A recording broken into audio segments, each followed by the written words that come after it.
Hello, everybody. Thank you so much for joining us for our webinar, Performance Art in the Public Space of Pakistan.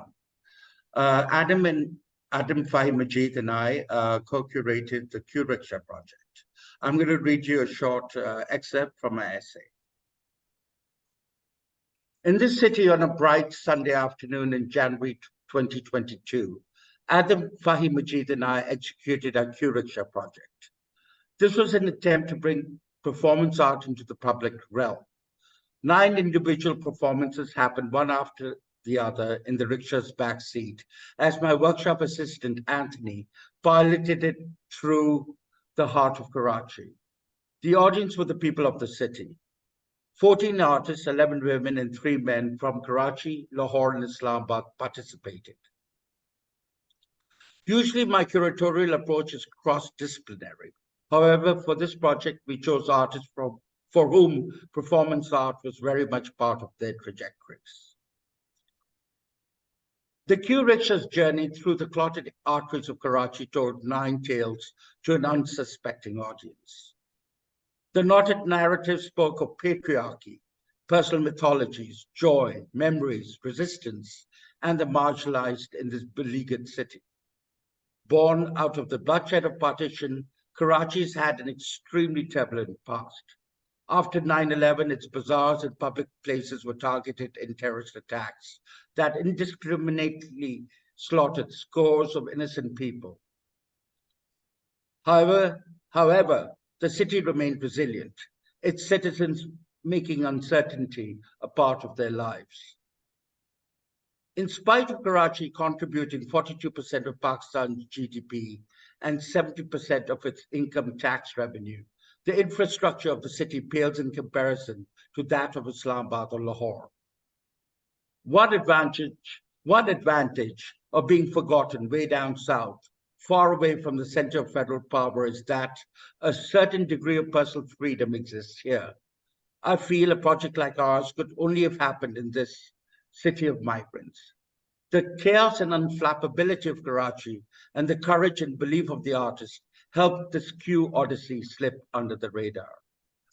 I would like to thank all the artists who participated and did projects within the rickshaw. Maha Minhaj, Faryal Yazdanie, Talal Faisal Ismaili, Sara, Vaqar Pagganwala and Lujan, her sister, Zoya, Alina, Currimbhoy, Ziad Malik, Umar Farwa, Maham Chiragh, Manizhe Ali, and her daughter Zoya Ali. Eventually, we will do a catalog that will accompany this project. And I would like to thank the writers who have contributed to that, who are Nazish Brohi, Shima Kermani, Nafisa Saeed, Claudia Arnold, and Ali Somo. I would like to give an informal introduction, and then my co-curator, Adam, will give formal introductions to our panelists. First and foremost, Salima Hashmi. I grew up watching Salima. Salima has always remained a beacon to me, a beacon of freedom. Maha Minhaj, I've curated many a time, and with her very sensitive and thought-provoking performance works. Nazish Brohi, and I shared a wonderful time with Nazish when I first came back to Karachi, and we spent many a time on the beach. Zoya Ali Currimbhoy, again, a wonderful performance artist who I have curated. Hurmat Ul Ain. Hurmat's work was included in the Biennale, and she and Rabia formed a powerful collective. Sara Vaqar Pagganwala has been teaching performance at the IBS, Indus Valley School of Art and Architecture, for 11 years. And I think she's the first person to teach a course like that on performance art in Pakistan. Ayesha Jatoi, whose works I've included in Lal Jadoo, who did fantastic public works at a Lahori roundabout. Faryal Yazdanie. I was introduced to her by Rashid Rana, and I'm very happy he introduced me to her. Manizhe Ali. Again, I've been working with Manizhe over time, and I really enjoy her courage. Maham Chiragh. Maham Chiragh was an assistant for the last Karachi Biennale, based in Canada, and not only writes, but does performance work. Now I will hand it over to my co-curator, Adam, who will introduce the panelists formally. So Salima Hashmi is an artist, contemporary art historian, and curator. Professor Hashmi was the founding dean of the Mariam Dawood School of Visual Art and Design at Beacon House National University, Lahore. She taught at the National College of Arts, Lahore, for 31 years and was also the principal of the college for 4 years. She has written extensively on the arts. So that's me, I guess. I'm kicking it off. Yes. Well, first, thank you very much for including a dinosaur in this panel. And I feel that it's a privilege, really, to be included and to have you, all of you, my peers, for this occasion. Mainly because I think that my work, way back, was between the plastic arts and the temporal arts. I came as a painter and photographer, but my interest was in performing arts, or as it was then very clear that, okay, so it's called acting.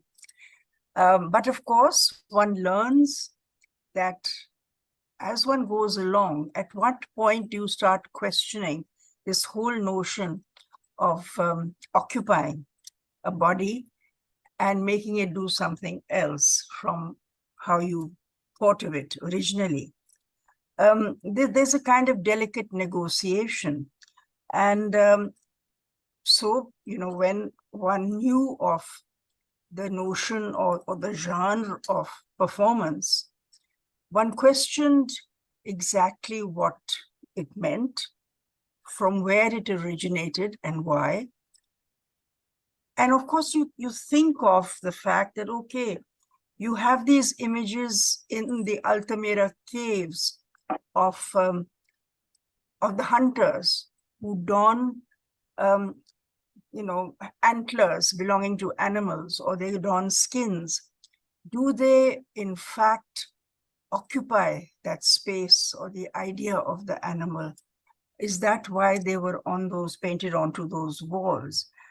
So my thought today is really to raise questions which have been with me over a long period of time, because we did theater. I did theater early, and then when television came into our lives, and we did what was then known as satire, it's somehow, a lot of the time, it didn't seem like acting. It seemed as though you assumed a certain kind of person who embodied more than a personality that had been written by the author. In fact, you donned it and it became part of yourself. Is that perhaps why people still remember things like Sachka? That it was not a written or clearly written satirical program, but the people who participated in it, they became the people who they were supposed to be acting as.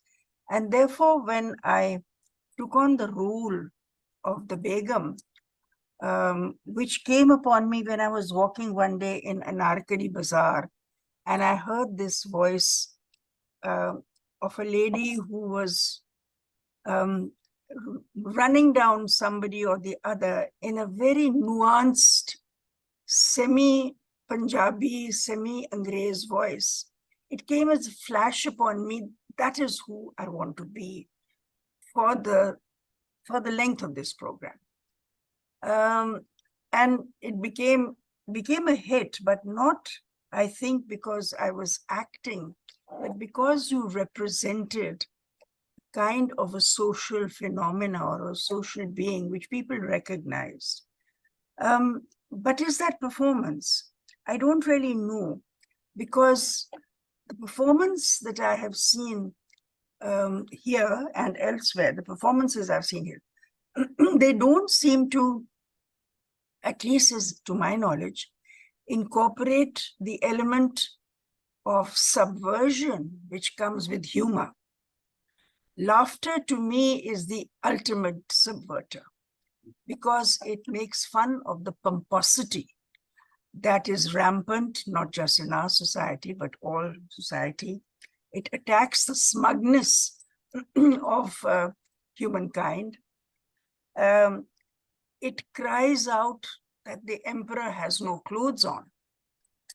And therefore, can performance of that kind be incorporated into the wider definition of performance art as we know it? I don't know. These are just questions that I'm raising. Has the subvertive power of humor been overlooked by performance artists? Can they still think about what humor can do to the order of things and how it can tug away at the roots of that order and pull them up by the roots? I don't really know. I just would want to say that a lot of what we did in the 70s happened by intuition. It happened by talking amongst ourselves as a group for hours and hours and hours. It came about because we shared daily experiences, frustrations, fury on occasion, and certainly a sense of grave injustice that prevailed around us. Even though those 5 years were the experiment with democracy that Pakistan did post 71 up to 77. So what were we doing? I have been in an event in Stuttgart, and Hurmat was part of that also, which was on the stage. It was a collection of performances from all over the world. And there too, I wondered whether I was in the right place doing the right thing. I was doing the performance of the very earnest woman who boils an egg and is very certain that it's a highly complicated issue, which it can be, I assure you.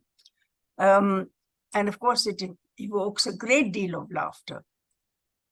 And at no time did I felt they were laughing at the performer, but they were laughing with the performer. So in other words, that one was at one with the audience a lot of the time. I remember that when I was going to Stuttgart and I was at Lahore airport and I was being frisked by the security officer, she recognized me and she said, "Aap kahan ja rahi hain?" तो मैंने कहा मैं Germany जा रही हूँ. So she said, क्या करने जा रही? मैंने कहा जर्मनों को अंडा उबालना नहीं आता, उनको मैं सिखाने जा रही. So she gave this big beam and she said, हाँ बिल्कुल सही बात है, उनको जरूर बताएं कि अंडा कैसे उबालते.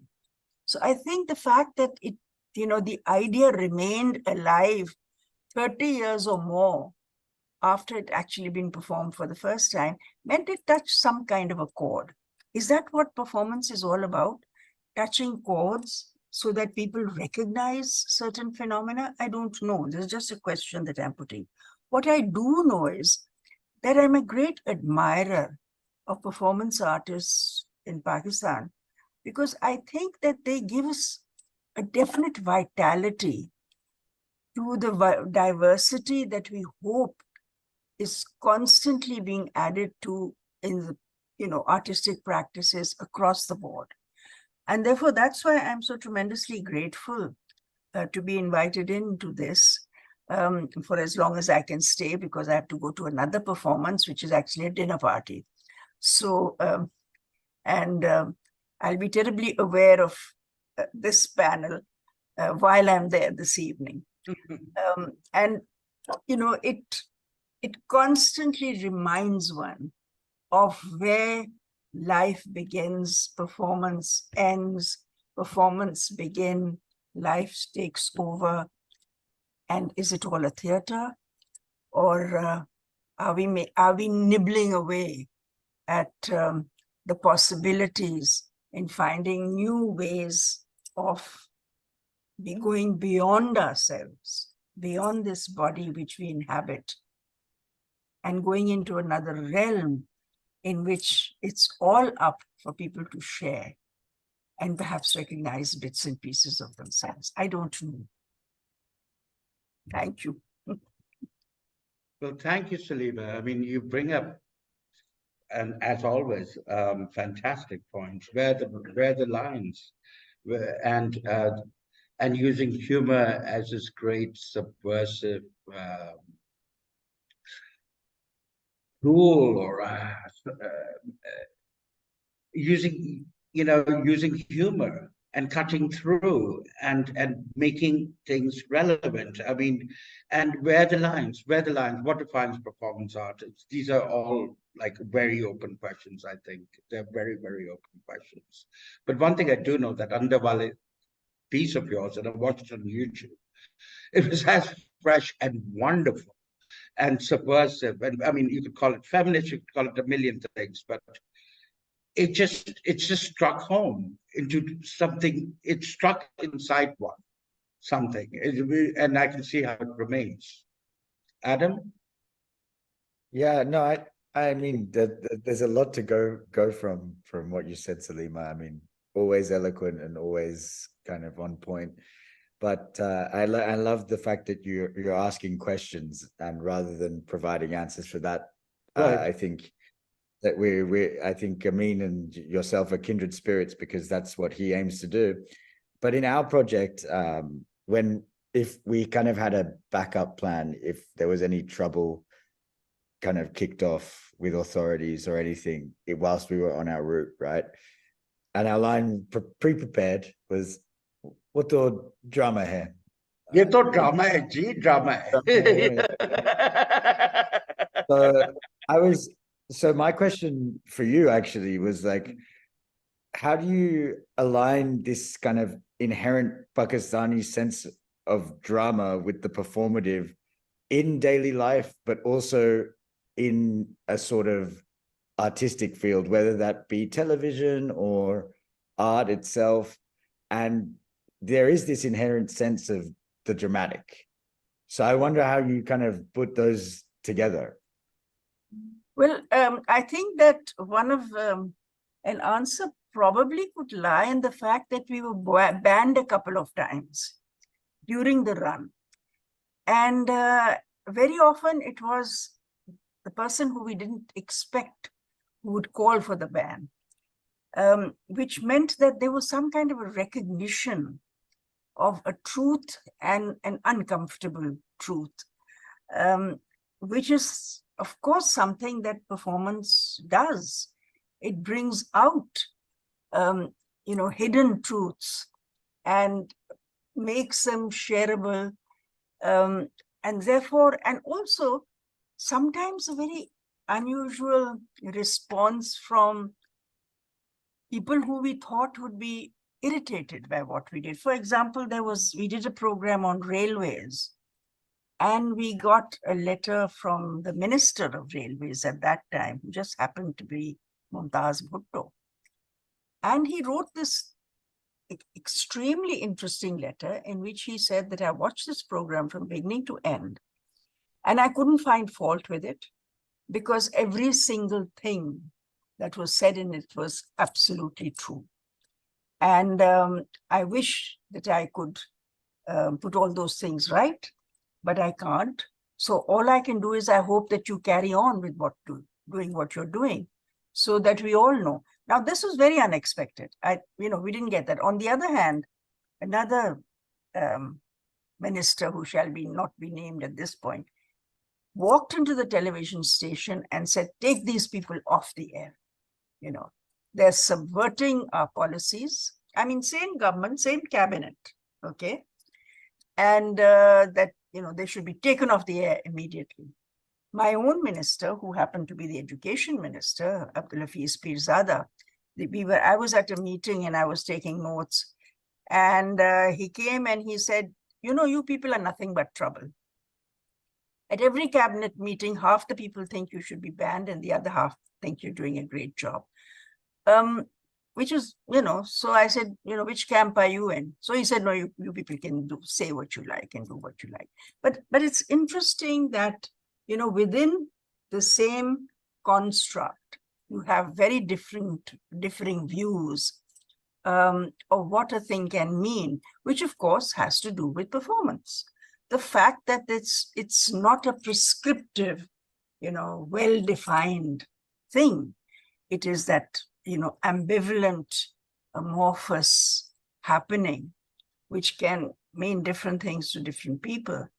I think that the fact that the script was written down, but only the skeleton was there, and the rest of it used to be up to the people who were participating to fill it out with, you know, their own experience and how they wanted to go with that. And some of the best things came that were unscripted entirely. Sometimes it would be a gesture, sometimes it would be a body movement, sometimes it would be a noise, whatever. But that was a kind of freedom that the writer, who was Schwab, gave each one of us. So the assumption was that the performers would perform. We had a structure which was there, but the rest of it was up to us. And perhaps that is something we might, I don't know, that is something we might have in common with what you do. And the fact that you could skip back and say, nahi, to drama hai. I think it drives home the fact that this is a very delicate balance that is there. I don't know if I've answered your question, but absolutely. Wonderfully. No, wonderfully. Absolutely. Thank you, Salima. Thank you, Salima. So Maha Minhaj is a practicing visual and performance artist based in Karachi who completed her bachelor's in fine arts from the Indus Valley School of Art and Architecture in 2017. Her multidisciplinary practice is embedded in writing, drawing, photography, and performance art. She was the assistant curator of Karachi Biennale 2022. Hello. Hi, Maha. Hello, everybody. So I should just start talking about my work. Yeah. Okay. So when the conversation started for the Q Rickshaw Project, you know, I remember Amin took me and Maham for a ride in the rickshaw. And he's like, you know, let's just take a short round and, you know, let's get some inspiration. What are you feeling? What do you want to do with this rickshaw in the city? And one of the feelings I felt when I was sitting in the rickshaw was I felt exposed. Because being a woman in the city of Karachi and sitting in a very exposed vehicle leaves you open to, you know, robbery or muggings and God knows what different elements that, you know, can possibly take place. And I sort of sat with this feeling for a while when I started to think about what I want to do. And I really wanted to play on the hostility, but I think in my personal life, I've realized when things are approached from a place of fear, it's usually because you don't understand them. And that is something, and again, you know, you can only change that thing or change that idea about that certain thing is if you approach it with a bit of tenderness, a bit of love, a bit of consideration, respect, care. So my piece was, sorry, I have just like a really bad flu. I have a terrible throat. So my piece was actually called Just a Little Bit of TLC. And which TLC stands for tenderness, love, and care. And I was dressed as this sun queen. That was my character basically. And I was basically dressed in like half black and half gold, completely looking like a demonic looking entity, you know, in the city of Karachi. And the whole point was to look like something that is unrecognizable and undescribable. Because I think, metaphorically speaking, anything that is different, anyone that feels differently, behaves differently, believes in anything different, is ostracized, unfortunately, in our society. I have a short presentation with pictures that I'd like to show. If that's okay. Can I share my Please screen? go ahead, Maha, please. Yeah. 1 second. All good? Yes. Okay. So I wrote the Sun Queen in a vast city. She is a queer-looking creature, in her own skin, breathing the same air, sharing the same sun, sharing dreams of watching movies together and picking flowers in the vast fields of acceptance. She just wants to love. It matters to her to be loved. She may look like no one, but she is everyone in one. Her ways might frighten you, but she beckons you to come closer, close and closer. She has something for you. It's a box, open at will. So one of the things that I prepared was that, like, I did want my performance to be engaging. Because I did have questions, when Amin mentioned that, what the root of the city is.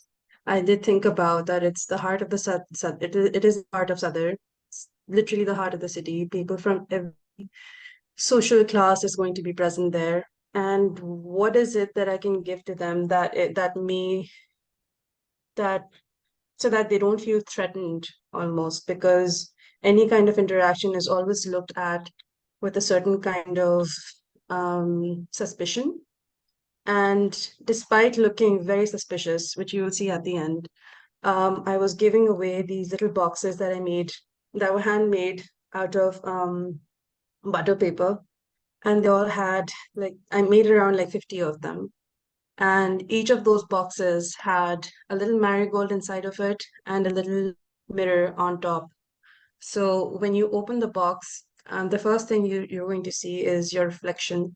And when you look inside the box, it's actually a marigold that's being presented to people as a gift, which almost used to come as a shock to many. And this was me for the performance. Okay.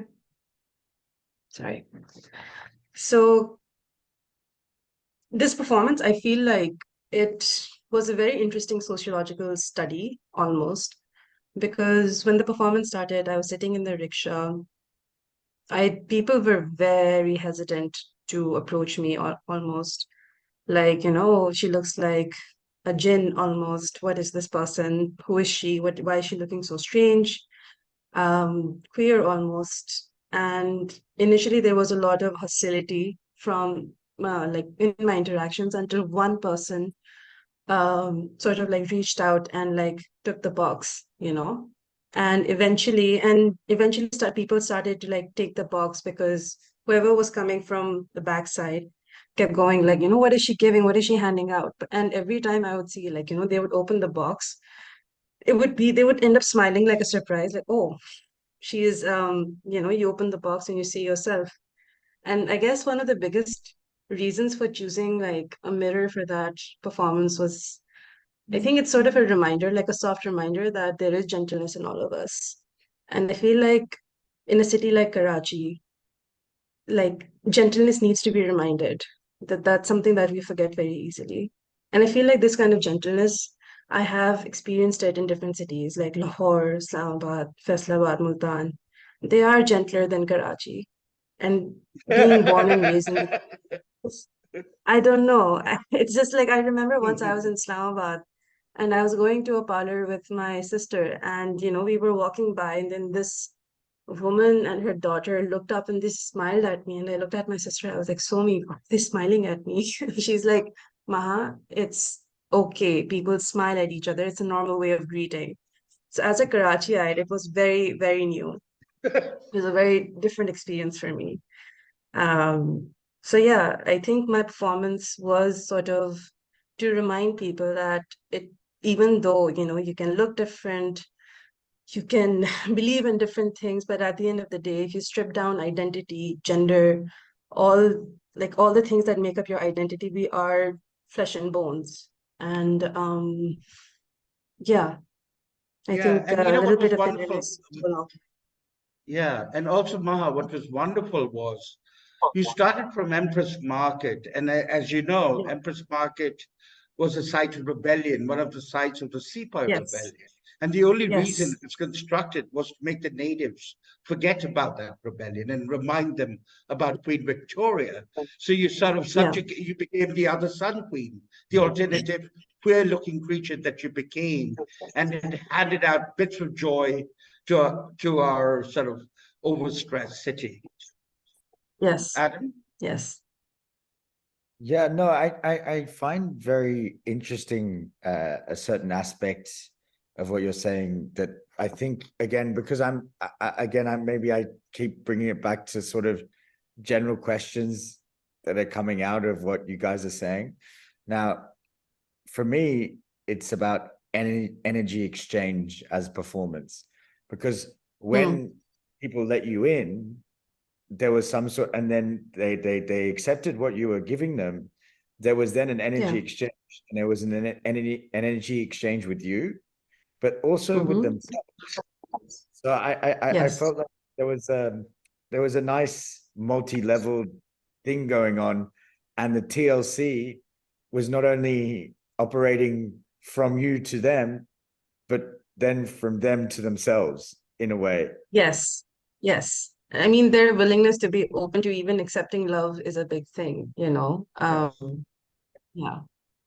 Especially when it comes from, you know, strange performance art kind of thing happening in Karachi from a very strange, again, I would bring up that the vehicle is an incredibly strange thing, you know, like it's at one point it's a rickshaw, which is very common, but then it's an Amin Gulgee rickshaw. So so not only were you a Sun Queen, but you were a Sun Queen in an Amin Gulgee rickshaw. So no, perhaps, yeah, and also perhaps you were you know, in the queer rickshaw, you were a queer presence, and perhaps this is a bit of a queer city because this is a city of strangeness too. You know, it's a city that is open to things. I think because we're bombarded all the time with the unexpected. Absolutely. Okay, so thanks very much, Maha. That was wonderful, and appreciate the presentation. Welcome. That was really nice. Thank you. So Nazish Brohi is a researcher and consultant with over 15 years of experience working in the social development sector in Pakistan, Afghanistan, and Iraq. Her recent work centers around gender and conflict dynamics. She has authored the MMA Offensive and various studies on gender, governance and violence, power structures and social change. Nazish, thank you for having me here, and thank you also to whoever pulled out that bio, because I think I forgot to send mine to Amin. we had ways to find about you, Nazish. So thank you for that added effort. Yeah, so when Amin first asked me to do this, I knew what I wanted to say. You know, I wanted to talk about starting with Asim Bhatt's eject sign in the anti-Musharraf years. But then just today, I just saw the whole Q Rickshaw video again. And I think what I had thought I would say just kind of flew out of the window. And I think I just ended up fixating on the fact that the route and Manizhe end up at the Qaid's Mazar. And I think I think my heart kind of sank a little bit because, well, I haven't been to the Mazar for a very, very long time, but the last time I was working on something related to the Mazar was a gang rape case from 2008. And I think that kind of came back, and I think I just wanted to talk about not just performances, but sites of performances, and you know, what kind of cultures and this interface creates. So we have existing cultures, and then you have, you know, moments and doorways that open up in these intersections and in these interfaces. So it was a gang rape case that happened in 2008. It was a woman who was a tourist visiting from Punjab, from Lodran. The trial went on for 5 to 6 years, after which all the rapists were acquitted, even though there was DNA evidence, because at that time the court decided that DNA evidence was not admissible. Well, it was admissible, but they weren't going to rule on the basis of that. And that was the end of that case. Even though many parliamentarians had intervened in it. So, I mean, it just made me think a little bit about what kind of public art is then possible, you know, in public spaces, and what kind of public spaces are then possible. And what kind of a public space allows a Q Rickshaw project to happen, and then allows this to coexist at around about the same time. And it takes me to a question of what constitutes public culture, you know, in Karachi as in the rest of the country as well. And I think that, you know, it might be a little bit of a cliche to repeat what we often say, that the public culture is male inherently in Pakistan. But I think maybe that's too easy, because if it was really public culture was something that was inherently male and all men could lay claim to it, then they should be able to do what they want in it, including, you know, take their wives and their girlfriends and their sisters out in it, and, you know, lounge by the roadside, which they can't and they won't. So then it's really not an all male space. Then whose is it? And I think that public culture in Pakistan is the other men's space. It belongs to the other men. Which in effect means it belongs to no one, because there are no direct claimants on it. It's always another man's space, even for men itself, who are, of course, have privileged access to it. You know, they can go and sit and loiter and talk and urinate and, you know, whatever it is.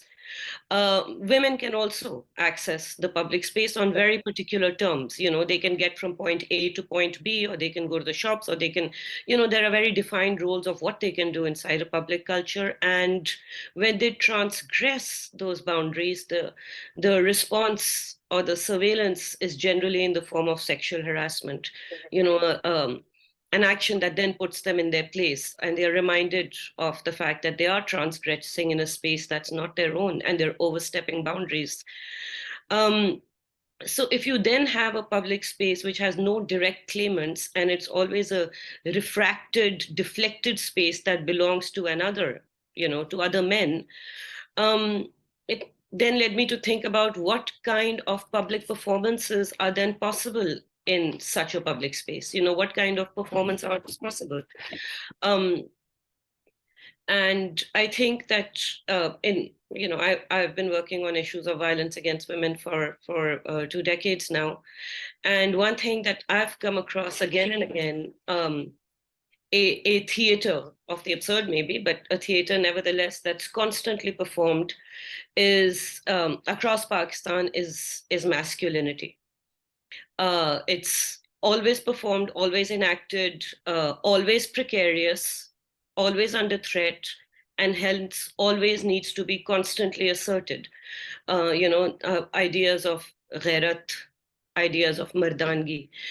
It's different. Ghairat or honor is different from, let's say, respect, which can be intrinsic, but ghairat, masculinity codes are always extrinsic, always externalized, and always externally invested, and hence have to be kind of externally validated constantly. And within this precarity, you see constantly, you know, there's a performativity to it, whether it's, you know, an honor killing, or whether it's projection, whether it's posturing, whatever it is. Like, you know, kind of like Foucault's power, right? It has to exist. It has to be exercised in order for it to exist.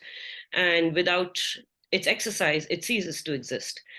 And I think that those are things that kind of shape our public culture, which is why all the more reason transgressions within this public culture of this kind almost become a resistance art in themselves, whether they overtly choose to, have eject symbols on it or not. And I think with those thoughts, I'll stop. That was powerful, Nazish. I was very aware of the rape case that happened at Qaid's Mazar. And you're right, it is this idea of masculinity, exercising one's masculinity. But you were saying, it's absolutely there. But you were saying what is allowed. Yeah, rather than, I don't know what is allowed, but sometimes things just need to be demanded. Sometimes things just need to exist and need to happen. Adam? Yeah, again, it's a little bit of a harrowing one, but one thing that I think is a great achievement of this quantum rickshaw was its guerrilla aspect of performance, right? And of the, I think we were 11 before. I think we had 11 performers. And nine works. We had 9 works. But 11 performers. Yeah, sure. Nine of whom were women, if we Right. count Manizhe's daughter also as a woman as well. So 9 of whom. So we had a very high Female. percentage Right. female. So for me, that does kind of emphasize your final point, actually, that actually this was a kind of a guerrilla work of resistance in a way, because it is very notable, comparing Karachi to other places in the world, I mean, Pakistan in general, the visibility of the feminine on female, it's there, but it has to be hidden in a certain way, or it has to be viewed in a certain way, processed in a certain way, and then otherwise there's can be some severe ramifications for that. And so I think that even though it's only a moment in time and only a small, guerrilla sort of action, something like the Q Rickshaw actually can be quite a hopeful message in a certain small sense. And then to have your juxtaposition of such a horrific thing like that gang rape case, and compare it to the final image of the Q Rickshaw, which is Manizhe and her daughter kind of entering the Qaid's Mazar. It's I don't know, in a way that for me just makes the whole thing kind of more powerful. And I wasn't expecting that, and so you learn something every day, and that just gave me a greater even resonance for what we were able to achieve as a collective. So thank you very much. I appreciate that.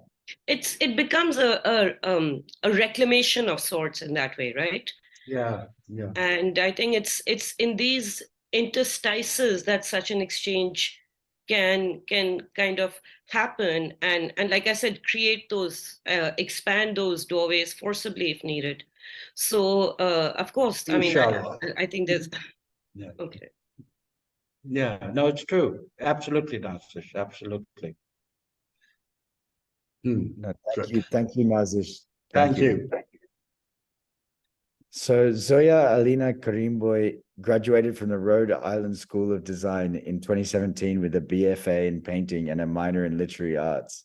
Her sculptures, paintings, and performances have been curated into group shows in Karachi, Boston, Los Angeles, and Providence.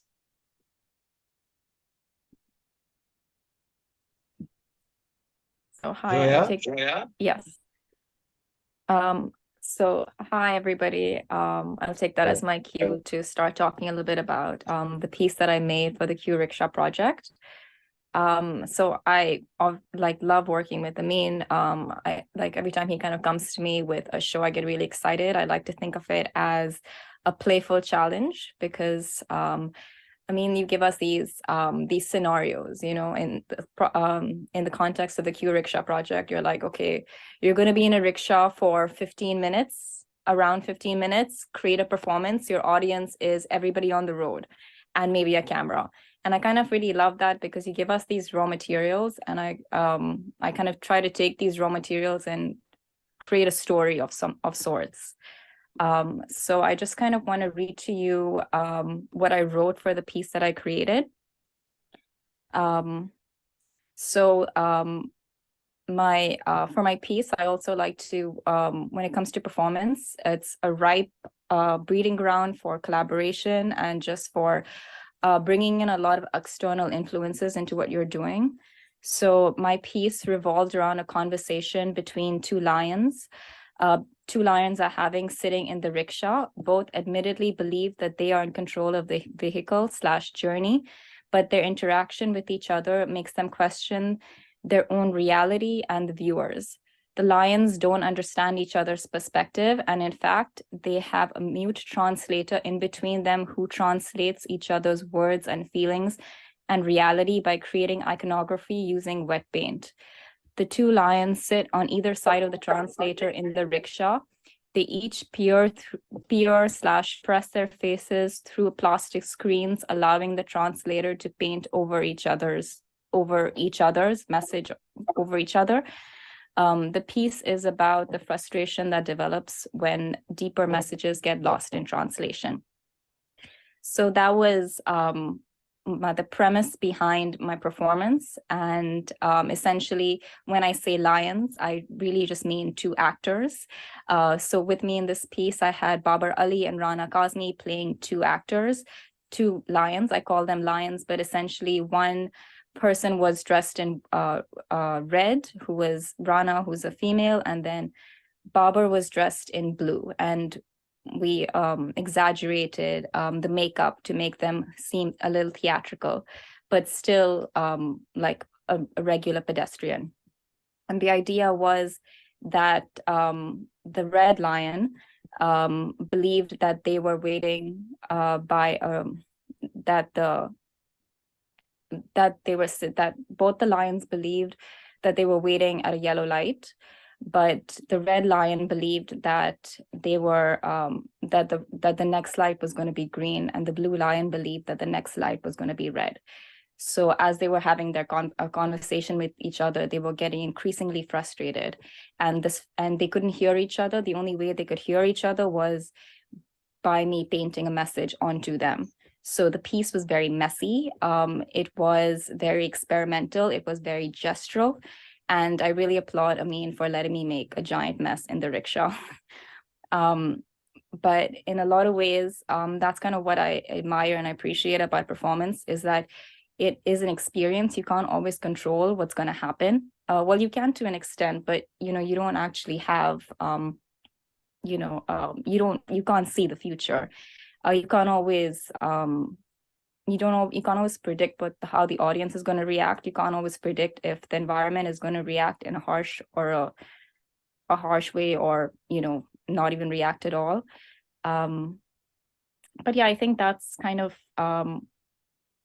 the journey that I took with this particular piece, and it was my first time doing a piece that was in motion. Zoya, what I really enjoy about your work is that it has a very fantastical quality about it. You go on to a sort of like magical level with your work, kind of almost transcending sort of like the mundane into the surreal and magical, if I can repeat myself, magical. It takes you to another world.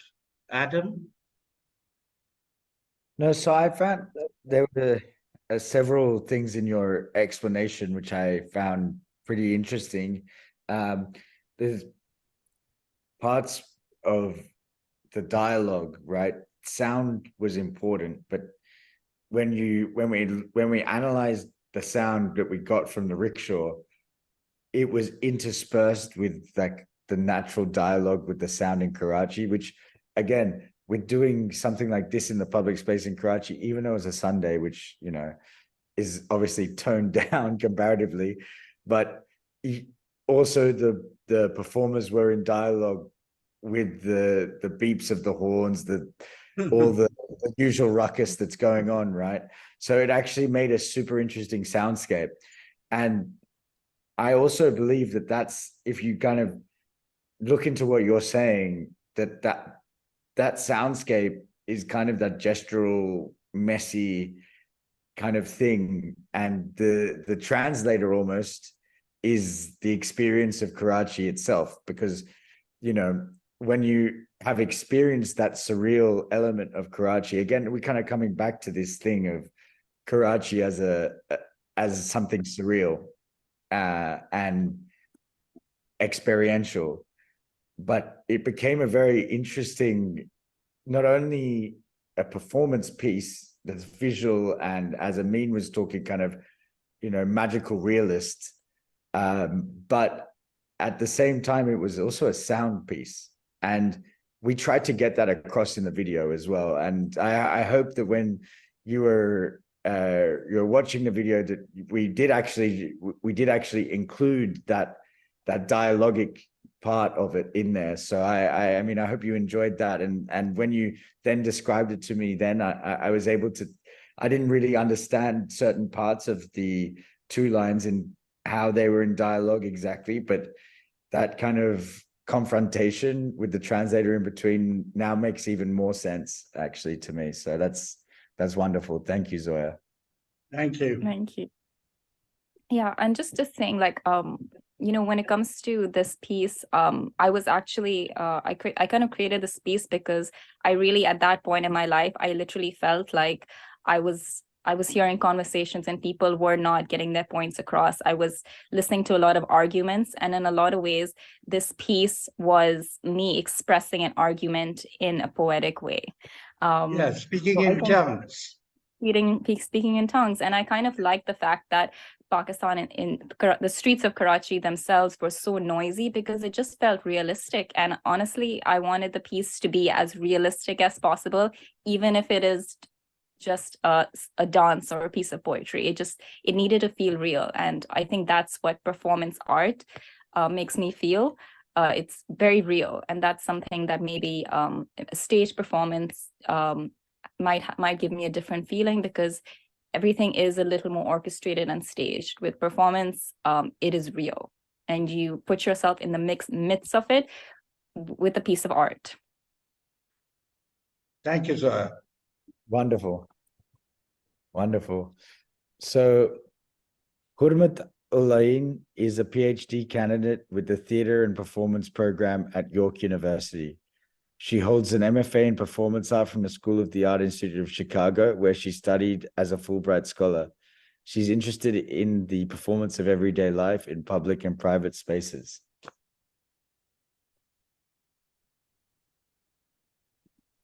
Hurmat?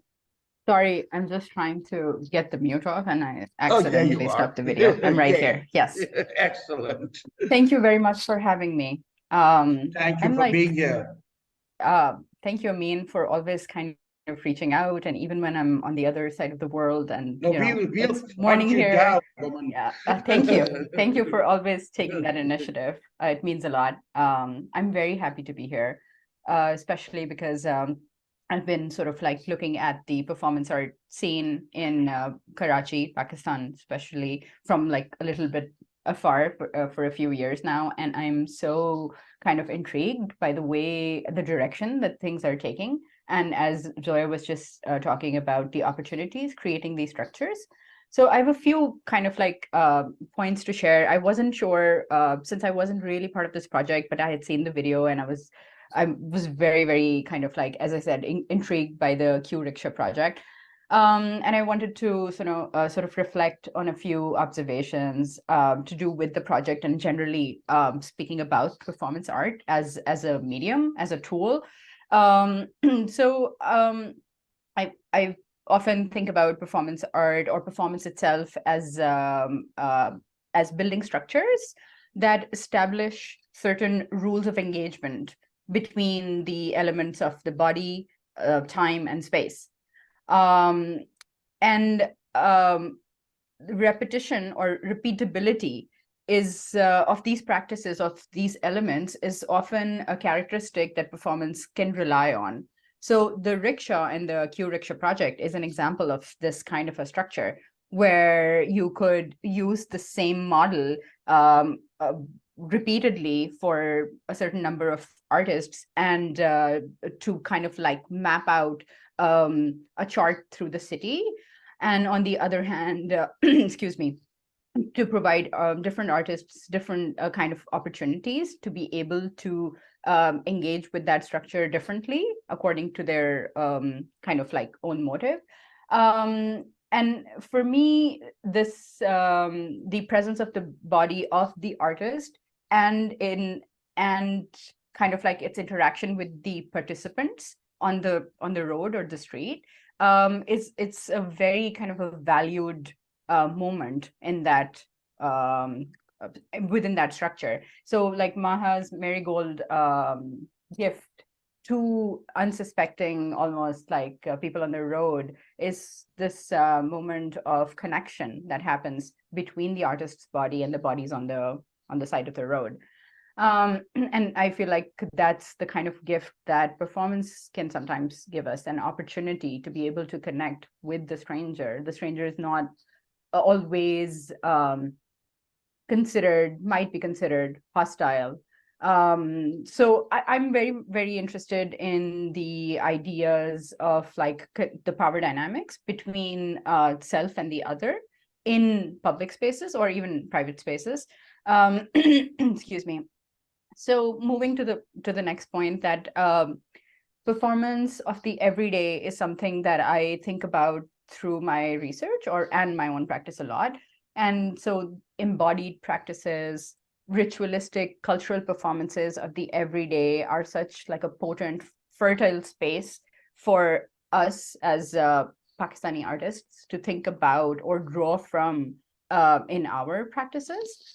And I recently authored this paper that I'm sort of in the process of getting published, that is about it touches on what Nazish was speaking about, the public space as a inherently hostile space in Pakistan, especially in the main kind of urban centers. And what does it mean to have a gendered performance in those spaces? How do we claim those spaces in a gendered way? What are the practices of, let's say, female or queer or people in the everyday spaces in inherently male-dominated public space? So for that paper, I was really looking at different examples of like, what are the kind of performances of the everyday that do not necessarily recognize themselves as performances. So for example, Wagah border in Lahore holds this retreat ceremony every day at sundown, which is called a ceremony because it recognizes itself as a nationalistic, patriarchal, military kind of event, and it does not call itself a performance. And if any one of you has kind of like witnessed that, it is highly theatrical, highly performative. There is no way to believe that it's just like ceremonial in the sense of kind of like what is this kind of like sorry, I'm missing out the word, this kind of military practice, but also this idea of like co-curation and mirroring mimetics that happen across the border. Same way, the animal sacrifice Qurbani that we talk about, Eid al-Azha, is a religious performance. It's highly theatrical, it's highly performative, it's somewhat public, it's communal, and again, another example of political performance of satire that Mrs. Hashmi was speaking about earlier. We come from a performative culture. Culture is performative in nature, and our public spaces are performative. So what what kind of performances happen, what are acceptable performances, what are not. As Maha was speaking earlier about, like, standing out is not acceptable.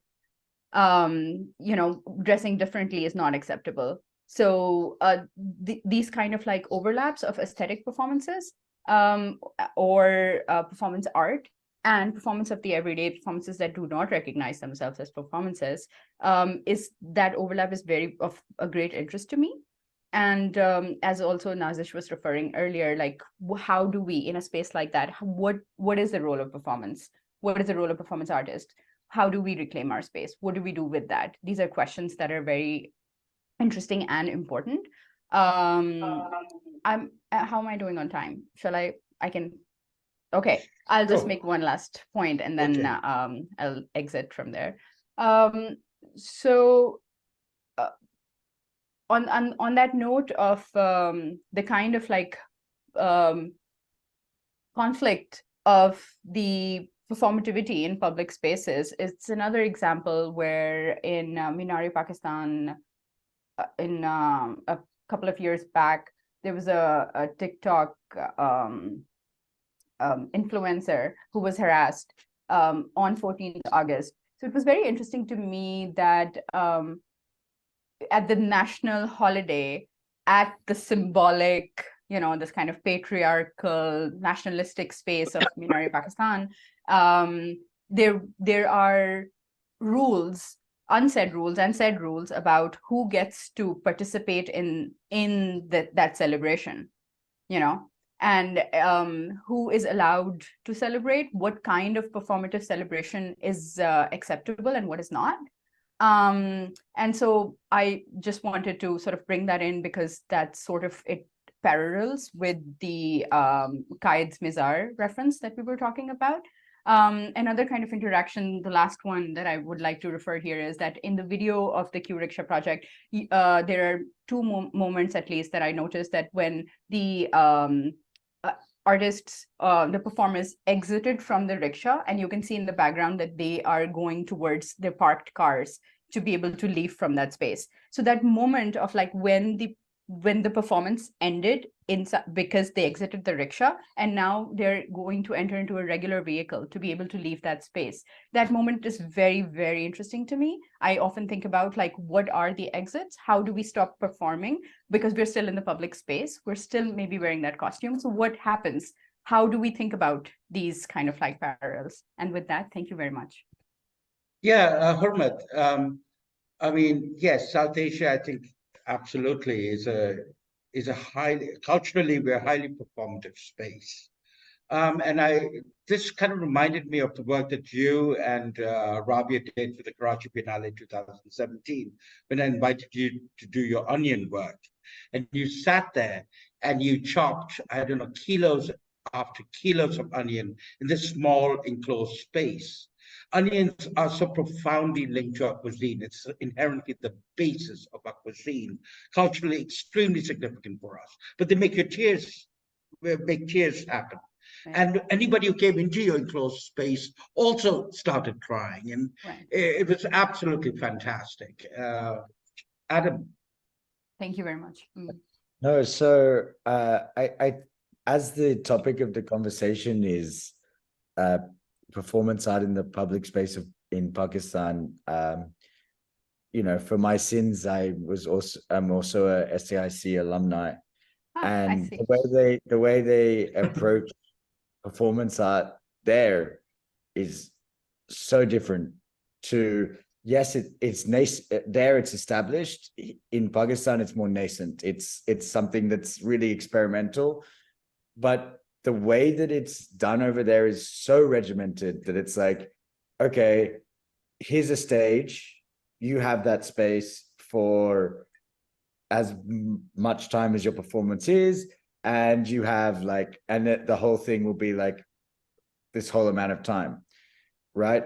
So I was actually kind of interested in just tapping into, as you're studying the performative nature of South Asian culture, like, what would be some of the observations that you have in the current trends in performance art or just general performativity in South Asia as compared to somewhere like the US, where it's so established, but and don't quote me on this, but almost it makes it kind of stale because you're forced to watch everything that everyone does all the time. Whereas in Karachi, at least, or at least a means practice, it's more like the bazaar mentality where you just choose what you, there's a whole spectrum of things going on. In the Q Rickshaw, it was moving on from place to place to place. So no one was forced to watch it for very long. And it was just a momentary interaction.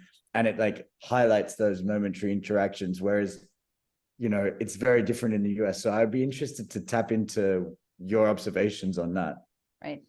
Adam, that's a great question. I could go on for hours on this, but you know, I'm going to keep it very short.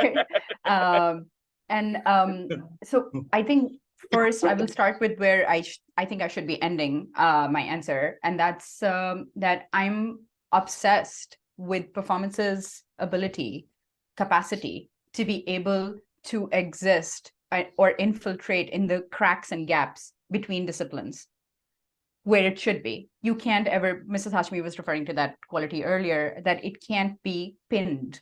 And that ability, I think, is what makes it so, its survival also so kind of potent in today's world. Like why do we as visual artists or performance artists or contemporary artists return to the premise of performance? And I feel like the fact that it cannot be pinned down to one thing or held it can only be held for very short periods of time in vessels, and it can take on the shape of that vessel. So right now I'm in Toronto, where I'm doing my PhD, and over here in Canada, almost everywhere, without any kind of bias, performance always is paired with theater, academically, institutionally, which is a very different model than the US, where institutionally performance art, wherever it does exist, very few places, maybe I think there are 7 or 8 places where they have higher degree in performance art officially. And over there, they always pair it with visual art or under the umbrella of visual art program. In Europe, they only have performance art as a practice-based program, and they don't study performance as a form of scholarship. These are just sort of off the top of my head. This is something that I've been looking at very closely these days, because I'm also trying to understand, for me, what is important, what is not, what do I take, what do I leave? And so returning to what you were saying, that for me, I think that this understanding of performance, that it can be institutionalized or academically can be kind of like departmentalized, is very interesting, because I think that we can continue to try and do it and fail. And I am really invested in that failure. I'm really, really invested in continuing to try and fail, because through that, there come opportunities to us of like discovery, you know. And to be able to take that understanding and maybe go to the, as you said, a market in Karachi, or a public space in Pakistan or South Asia. I mean, for me, that this kind of like, it's a toolbox that you then have that you could, you know, unpack anywhere. And the tools change. You can call them different things every day. But that recognition of that opportunity that you have given yourself is something that, you know, I think is just wonderful and marvelous. And Wonderful. Such is the opportunity of the Q Rickshaw Project. So thank you. Thank you, Hurmat. Thank you so much. Unintentionally, you've made a great segue into Sara, who we've worked on many projects together. Sorry, that's a little bit informal. I mean, I know you wanted me to stick to the formal ones. No. You can say whatever you want. God, a dictator.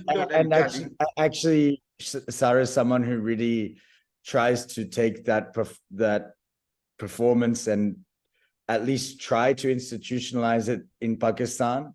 I'll read her bio in a little bit, but she was also a curator of Jagga Hai, which is the largest contemporary art show, largest performance art show in Pakistan ever. And that was very much the bazaar that I was kind of referring to before, where there were so many people, so many things happening that you couldn't have a moment with any sort of performance, which I think actually kind of ties into what you were saying perfectly, Hurmat. So let me do your proper bio, Sara. Sara Vaqar Pagganwala received her BFA Hons from Central St. Martin's University of the Arts, London. She's a multidisciplinary artist and curator and is a part of the adjunct faculty in the Liberal Arts Department at the Indus Valley School of Art and Architecture, where she designed and introduced performance art as a course for the first time in Pakistan. Thank you, guys. Thank you, Adam, for that introduction. There's so much that I want to say, but I will really condense it. And I'll begin with a very short introduction on the life of performance art that I have had, at least in Pakistan. And that was very shortly after I graduated, and graduated in 2013. And the very next year, actually a couple of next months, I started working with Amin. And Amin and I have had a crazy relationship, especially in terms of when I say crazy, this is an absolutely beautiful, mad, insane, all put it together relationship, especially when it comes to performance art and being strong advocates of performance art, and not just ending at performance art, but really documenting it and archiving it and putting it out there, which, as Amin has taught me, is very, very integral for the durability of whatever you do, because it's a moment in time, it's ephemeral, it finishes as soon as it's done. So thank you, Amin, for that. And of course, Adam and I have also, ever since 2017, had the opportunity to work a lot together as well, either being curated by or working as one of the co-curators. And Amin has always led the way, so I really give him all credit for that, to really make me understand what the dichotomy and what the ergonomics of performance art is here in Pakistan. Now, coming more towards the Q Rickshaw Project, again, curated by the two of them, it was a really wonderful experience. In fact, it was one of the first times that I worked with my younger sister, Lujan, and we both collaborated. Before I get more into that, there's a few things that I'd like to say, and a lot of you actually tapped into them. And beginning with Salima, how she said, what is performance art? To question what all of this is. I think performance art sort of gives us the creative license to adorn all these different masks and to become people who we're not, or people who are within ourselves and who we might be uncomfortable elsewise of being or taking out. And we just have the creative license to be able to do that and become those things within this whole realm of performance. And I feel that the line of performance art and to life is very, very porous. And, much as I might have noticed, as in how you go to different sections of Karachi, how things change, doing a performance and being very vulnerable really took that out into you and really made you question, if I go to this side of the bridge, and I'm sorry, I'm not putting it into classes or anything, but just really saying whatever is in my heart, that how everything changes from on top of the bridge to under the bridge to in my house, to when I get out of the house, to into my compound, to outside the compound, very minute, very myopic differences, but then suddenly you see them become bigger and bigger and bigger. And as we traveled through the quantum rickshaw, and we had, I believe, Amin and Adam, it was 7 minutes of our performance, right? 7 or 9, was it? Yeah, like 14, 15. Yeah. Yeah. It was very traveling. Yeah. Yes. So all nerves were on edge, and you just had this much time to get out of your car and get into the rickshaw and be who you were, not actually who you were, but who you were doing as a performance. And you knew that the camera was on you, but it wasn't just the camera, because the camera was still a safe space, because you knew the camera was directed to documenting for the art circle. But then you knew that there was a much bigger vulnerability at play, because you knew that all these people were watching, and it really changed the ergonomics of what you do is. right? And there's Alan Kepler who says, the line between life and performance is very porous, etc., XYZ. But then there's, this idea of what is real and what isn't real, right? And you think that what we're living right now, this is who we are and this is normal, right? And you think that, performance or art is your getaway and you have that license to become something else. And then for a second, it kind of made you reevaluate things and be like, hold up. Is what I'm doing in this rickshaw actually real? And is who I am in everyday life not real? So it really, it makes you, every time that I've done a performance, and mind you, I like credit goes to Amin, because that is one place and one gallery which will let me do anything I possibly want to do, which, and that's fine. Like, certain galleries have, certain margins, but at Amin's, there are no margins. There are no rules, there are no restrictions. And it really makes you go that extra mile of enduring beyond what your mind's faculty might be able to tell you that you need to stop here. There's no stopping, right? And when you cross that line of, I cannot stop and I can keep on going, you hit different fronts. And when we did that on the Q Rickshaw, it was hitting different fronts of understanding, okay, I am, wherever I might travel, whoever I might be, I'm still from this country. What do people perceive me as? What do I perceive them as? What do I perceive them when I'm in this identity? And what do I perceive them in this different identity? And that, for me, really, it blew my mind, because it was not in the safety net of a gallery. There was no safety net.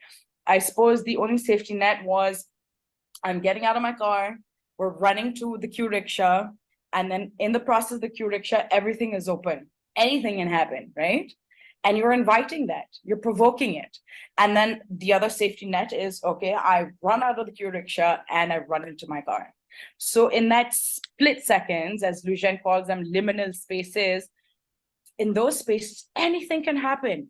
And in those fractions of flashes is where you actually realize what is performance art in Pakistan and where I am, and really grounding you, although they might be flash minutes, flash seconds, but really opening the periphery up onto like, what is going on?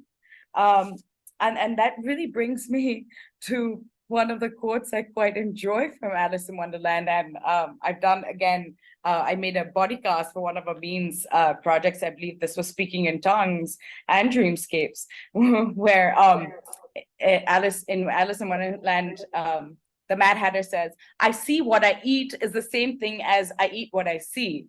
Now there's a lot, that one quote is very dense, and it speaks about everything of, is it the same thing? Is it something else? And the funny thing is that they can be two completely opposite ideas of the spectrum, and they could also be the same thing, right? It's the way you perceive it. And performance art really makes you try and understand where you are. It makes you confront things around you. And in the Q Rickshaw, there was a lot of acts, performances, things that we were doing, body art, what have you, different names, same umbrella, but bringing the domestic out into the public, right?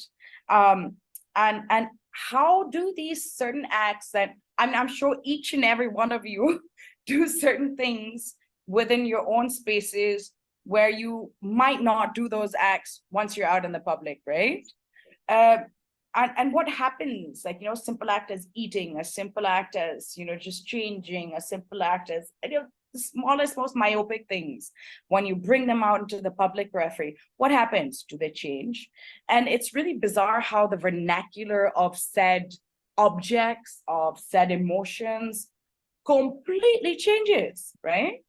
And that's what Lujan and I kind of felt, because when Amin spoke to us about him, when we thought about what we were going to do, and for those of you who aren't familiar, we made this headgear, which was a black stocking stuffed with balloons. So it kind of looked like these huge zits, these huge pimples kind of growing out, these amoebas from our head. And we were in the rickshaw where we had over 500 plus balloons, which we let out into the atmosphere, and we called it pox. So our take of it was a rash into the atmosphere, which was very much in accordance of what was happening socially, politically, and so what have you. But it was quite interesting that it mimicked who we are and what we're doing in performance art, right? So a simple thing like, you know how I said that the vernacular of certain objects or emotions changes. When you usually look at a balloonwala or a balloon stand, you know, it's an idea of elation, joy, happiness. But when you change it around and you take it with a different kind of meaning, or you wear it, such as a headdress, we got a lot of strange and puzzling looks from the people. And then when we let them out into the air and you saw them up into the atmosphere, most people who would look at it would be like, oh, you know, look, there's a lot of balloons going up into the air. But the intention behind them was different. And had you seen how we were cutting them and what we were wearing and letting them go out into the air, it would have been something completely different.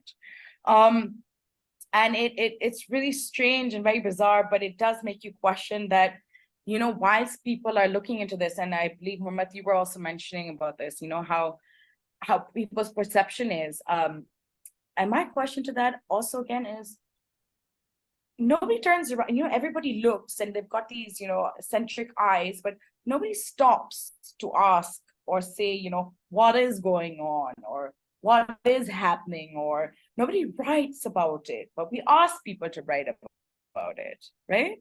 And my question is, why not? Because the whole aim of performance is to shock, to provoke.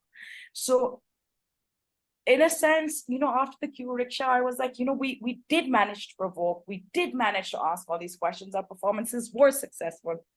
But in the longevity of things, how many people turn around to remember it? And the only way that it's going to be remembered is through the documentation of it, right? Through this webinar that we're having, through what we're putting out into social media, and to question about what is performance art and what isn't performance art, of what is real and what isn't real. And so for me, that was the understanding of performance art in Pakistan. Sara, your trajectory has been absolutely fearless. You're a fearless artist, and that's something I absolutely admire about you. Thank you. I remember we both did a public project together, Play Me, which was on the grounds, which was outside in a park. We both played my created chess game made out of cast portions of my face. And it had a whole energy of its own. And it was strange to see videos of it because I wasn't even actually aware of the audience that had sort of like, and this wasn't an art-going audience. These were just people in the park. Yes. A lot of kids that had just gravitated towards the noise and mayhem that we were creating. Adam John. Full disclosure. Just one thing, full disclosure.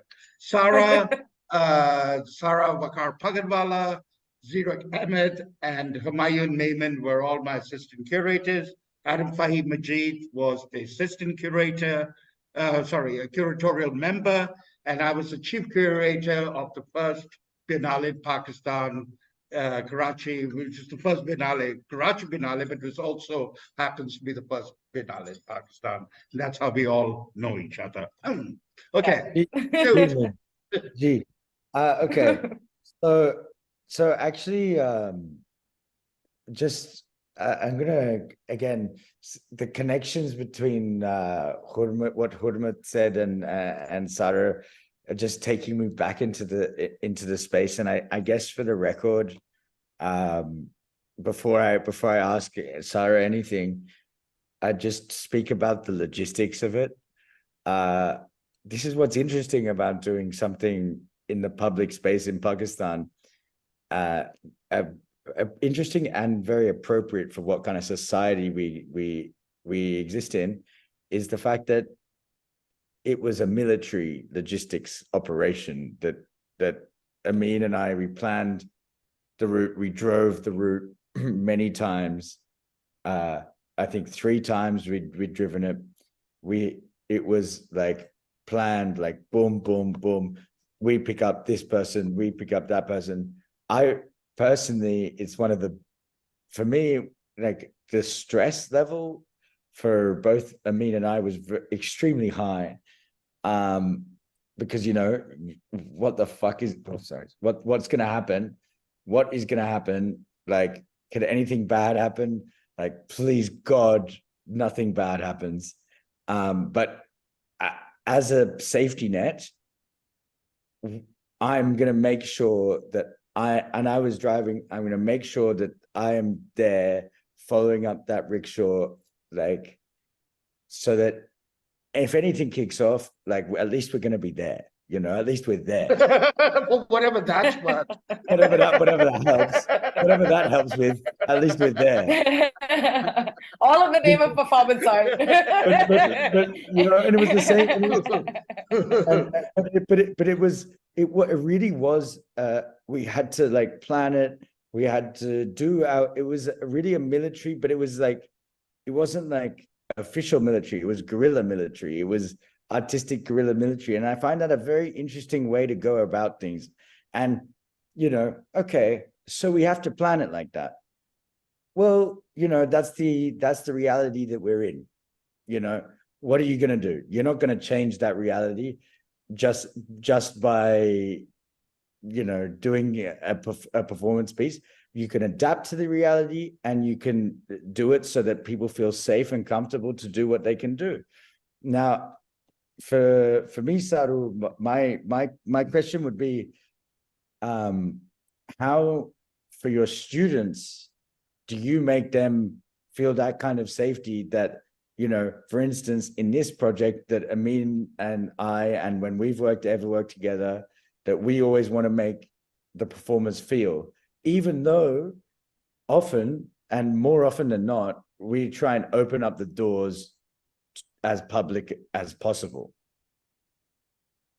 Well, see, there's so much so that you can do. And before I answer this question, to what you were saying in accordance with what to Hurmat as well, no matter how much you program, organize, orchestrate to the T, there's so much so that you can actually do and what is in your hands. And I feel like each performance kind of dictates its own energy. And when it comes to students, I've got a student right here, and I believe Maha was from one of my early batches, one of my first batches. I believe maybe she might be able to best answer that question, because now she's very much into performance art also. And that for me is a very proud feeling, to actually see my students out there and doing their own thing. Maha, how do you feel you take away from that about the safety and the security of performance art to the public realm? I think safety and security is something that can be improvised, but then again, you need the thing that I think, going prepared with all kinds of like plan A, plan B, plan C, and one has to think of these elements before going out into the public space, because it's very dicey, you can say, in a city like Karachi, So I think preparation and organization anywhere. Okay, yeah. Definitely, anywhere. Well, Mahajan, I mean, one thing, because we keep on mentioning Karachi, I have to tell you, this could not have happened in either Lahore or Islamabad. They're so regulated. Oh, yes. Okay. The mayhem of Karachi allowed us to do this. And another thing, no matter what precautions you take, you're still scared shitless. Oh, yes. Whatever happens, whenever you do one of these, because the people, you're putting people, and for us, we've had all of these women who were, and I told Adam to wear a suit, because I thought, neither one of us are so extremely connected or, have connections in, hierarchies of power. So, we have just a few numbers on our phone, and, and I was so angry with him because I was so stressed, like, you didn't wear a suit, you can't stop us. But anyway, let's move on. I have to drive. I don't want to wear a suit. I have to drive. Just a quick thing before we move on. I think we give too much credit to Pakistan or to the city of Karachi, but I think something like this is, the same apprehensions lie everywhere. The same ambiguity lies everywhere. I still remember doing performance in central London and still being afraid and still having the cops come through and being like, what are you doing? And this needs to stop. Although it was in a neighborhood, it was in the public park, where you would always see things like that happen. I think sometimes we Until Absolutely. unless it's migratory aesthetics, also until you're not extracted from a certain place, you don't understand the ergonomics of a certain space. And Sure. a lot of things you would be, you wouldn't realize are happening everywhere and are shared everywhere. Absolutely. They're just more highlighted to us because we're here. But yeah, thank you guys. True. So Ayesha Jatoi is a visual artist based in Lahore. She was trained in miniature painting and photography at the National College of Arts, but her work took a conceptual turn during her postgraduate studies. Text has been a major protagonist in her work since. Jatoi's work and body have intervened in the public space from time to time. Ayesha? Hello, everyone. How Hi, are you? Ayesha. Ayesha. Hi. It was lovely to hear everyone speak. It was quite insightful to hear everyone. Back in the day, there wasn't so many people like into public art or performance art.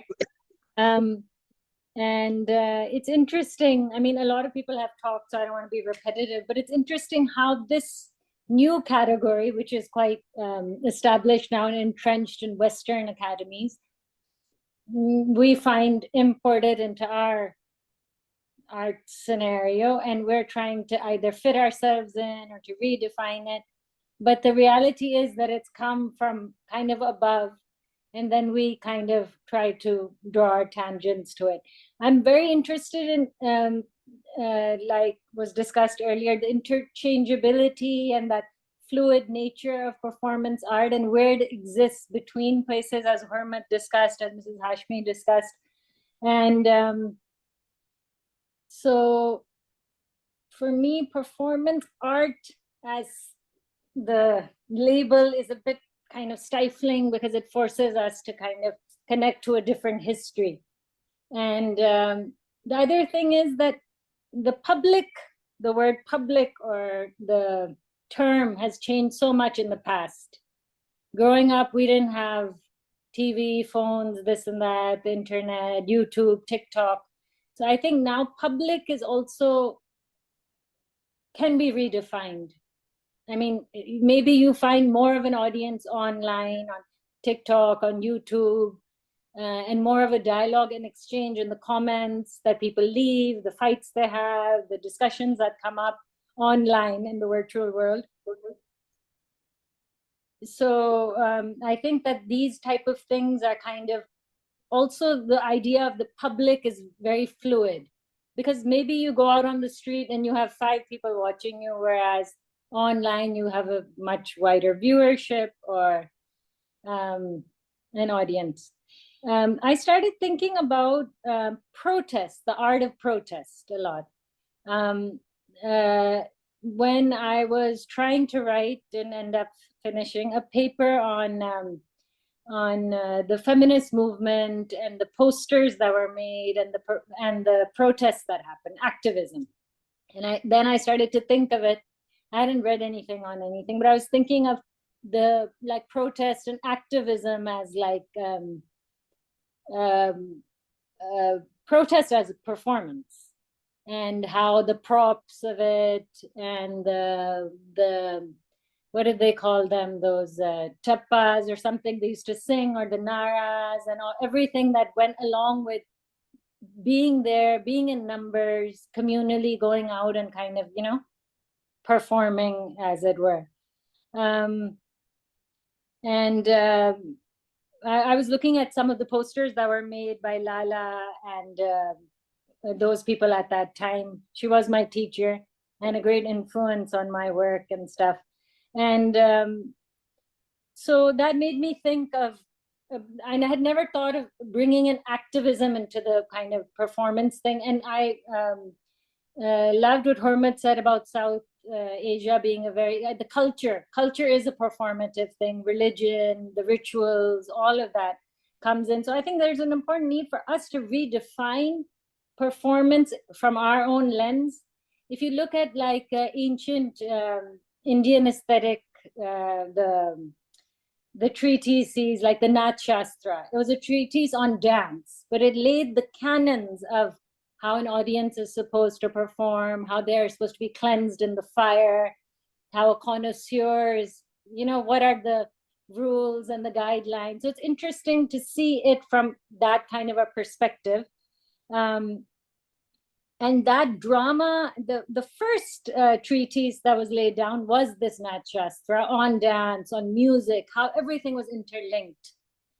Sculpture as like dance, like a moving dance. I don't know. There's so many things if you really go deep into it.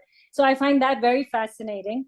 And I think it would be great if there was some scholarship on these aspects, like a continuity, because of, I know I hate to use this term, it's become really old, but colonization kind of ruptured our dialogue and our own natural progression of things. So we have a lot of, I don't know, different things coming at us, but there is something South Asian and that cultural, that kind of oral tradition, sharing stories, songs, lullabies, all of that is the act of making some things together communally, the stories that are told, that kind of a happening, that kind of a communal thing when a really is made. When ladies come together, they're crafting something also, but it's a very, I don't know, communal kind of an exercise. Like it's kind of a public thing where the ladies of that area will sit together and make it happen with recycled items, with things, and create a simple, I don't know, thing of beauty together. So I am looking into it more, and I'm sure you guys are all familiar with Clothesline, which was a performance piece from 2006. It was very innocent. It wasn't meant to be a performance. I just wanted to do an installation, and it became quite circulated, and it became some big political statement. The intention wasn't, because my personality, I think each performer also, like, I didn't want to shock or provoke or create some big statement. I think the performer's personality also kind of is reflected in the type of performance or the intention of the performance. 10 years later, I did another performance in, and this was, the Clothesline was again referring to masculinity in public spaces and violence and celebrating that, and et cetera, et cetera. But Residue, my performance in 2016, was a more emotional, quieter piece in the wake of the bombing of Peshawar school. And that was really kind of heartfelt for me. And it was much quieter, and it was also performed in a contained, in gallery spaces almost, mostly. It was, it had 3 places where it was performed. And I know that Rabia juxtaposed those two in one of her shows, where she had Clothesline and Residue together. But so I'm just looking at my notes quickly to see what else I wanted to say.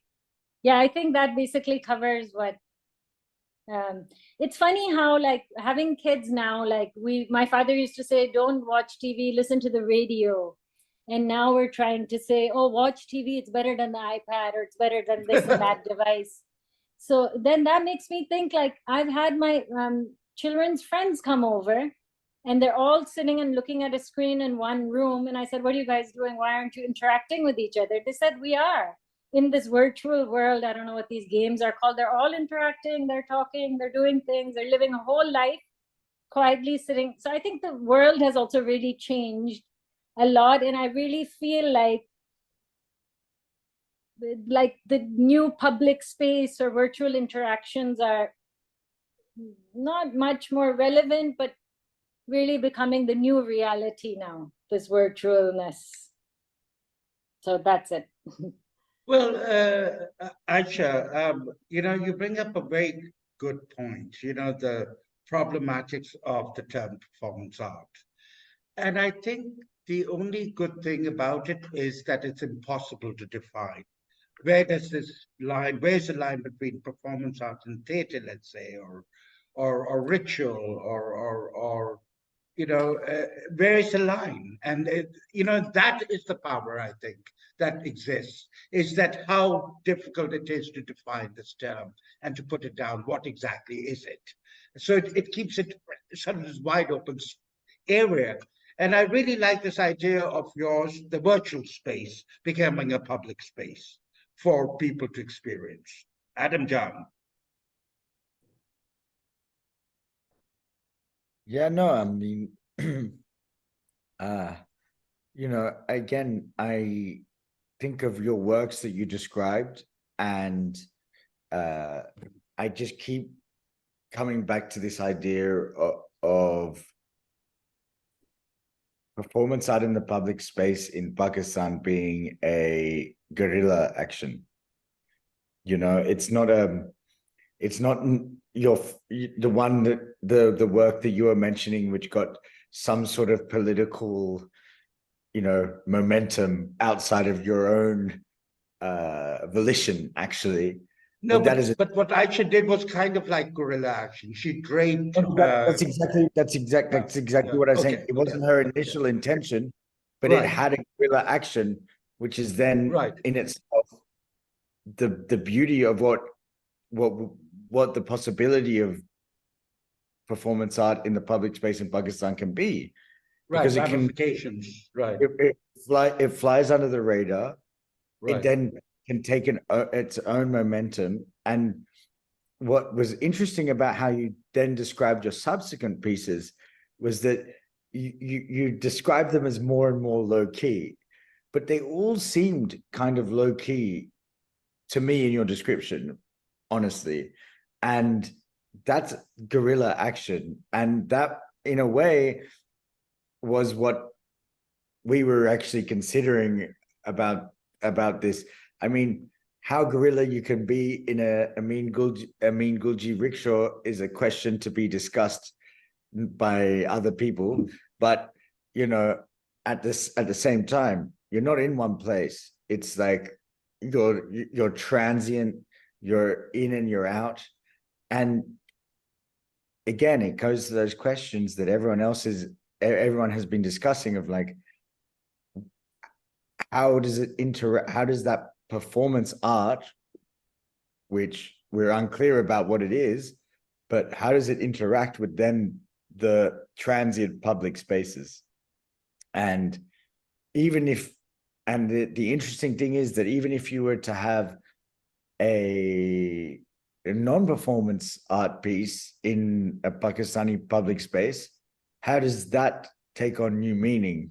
And I mean, not to bring up other things, but even sculptures that Amin has had in the public space have taken on new meaning, just because the public space in Pakistan is such a difficult thing to define, actually. And that was a point brought up before, like who I think it was Nazish who said this, like, whose public space is it? Well, it's transient. It's transient, and it's defined by whose it isn't. So at any sort of time that there's sort of a protest or jalsa or whatever, that public space becomes the public space of them for that certain amount of time. When you have one of Ayesha's works, it becomes her public space for that very transient moment. And the Q Rickshaw was just moving through space in a kind of quantum way. Like that's what the Q kind of stands for. It was in multiple places at the same time. And so that for me, that's why I really connected to what you were saying, Ayesha. So I think that was very interesting, actually. Thank you, Ayesha. There's something that I also wanted to add, and perhaps concur to what Ayesha also said, was, you know how you said that you had an issue with perhaps what performance art might represent and what it might stand for. And perhaps that is a question that we must ask oneself, because the vernacular, the semiotics of given said things, it changes. It's so transient, it's so ephemeral, and it changes from person to person and time to time, including, say, your performance piece in itself. And I feel, perhaps, at least in trying to pacify and trying to understand, and your thoughts are always open, and I'd love to hear from you as well, is the simple fact that, and this is perhaps not just containing it to Karachi and to Pakistan, but all over the world, a simple fact as when we don't understand something, human beings have this incessant ability to compartmentalize ideas, thoughts, etc., into certain drawers, right? And we put them in there. So say, for example, performance art, which might be perhaps like a rebellious movement in itself, we try and put all these acts into that drawer. But what we don't realize is when you look at the bigger picture, that performance art perhaps may be everywhere. Say, if you're coming to Karachi, into ritualistic behavior shape of everywhere, say going to the mazars, as I was mentioning, you know, going from one part of Karachi to the other part of Karachi, and how it changes, how behavior changes, and perhaps is that not performances in itself? Our roots, the very route that we were taking, is that not coerce performance art in itself, because it is provoking, it is coercing, it is forcing you to navigate yourself in a certain way. And all of these things in the broader, wider spectrum might all befall under this wider umbrella of what performance art might be.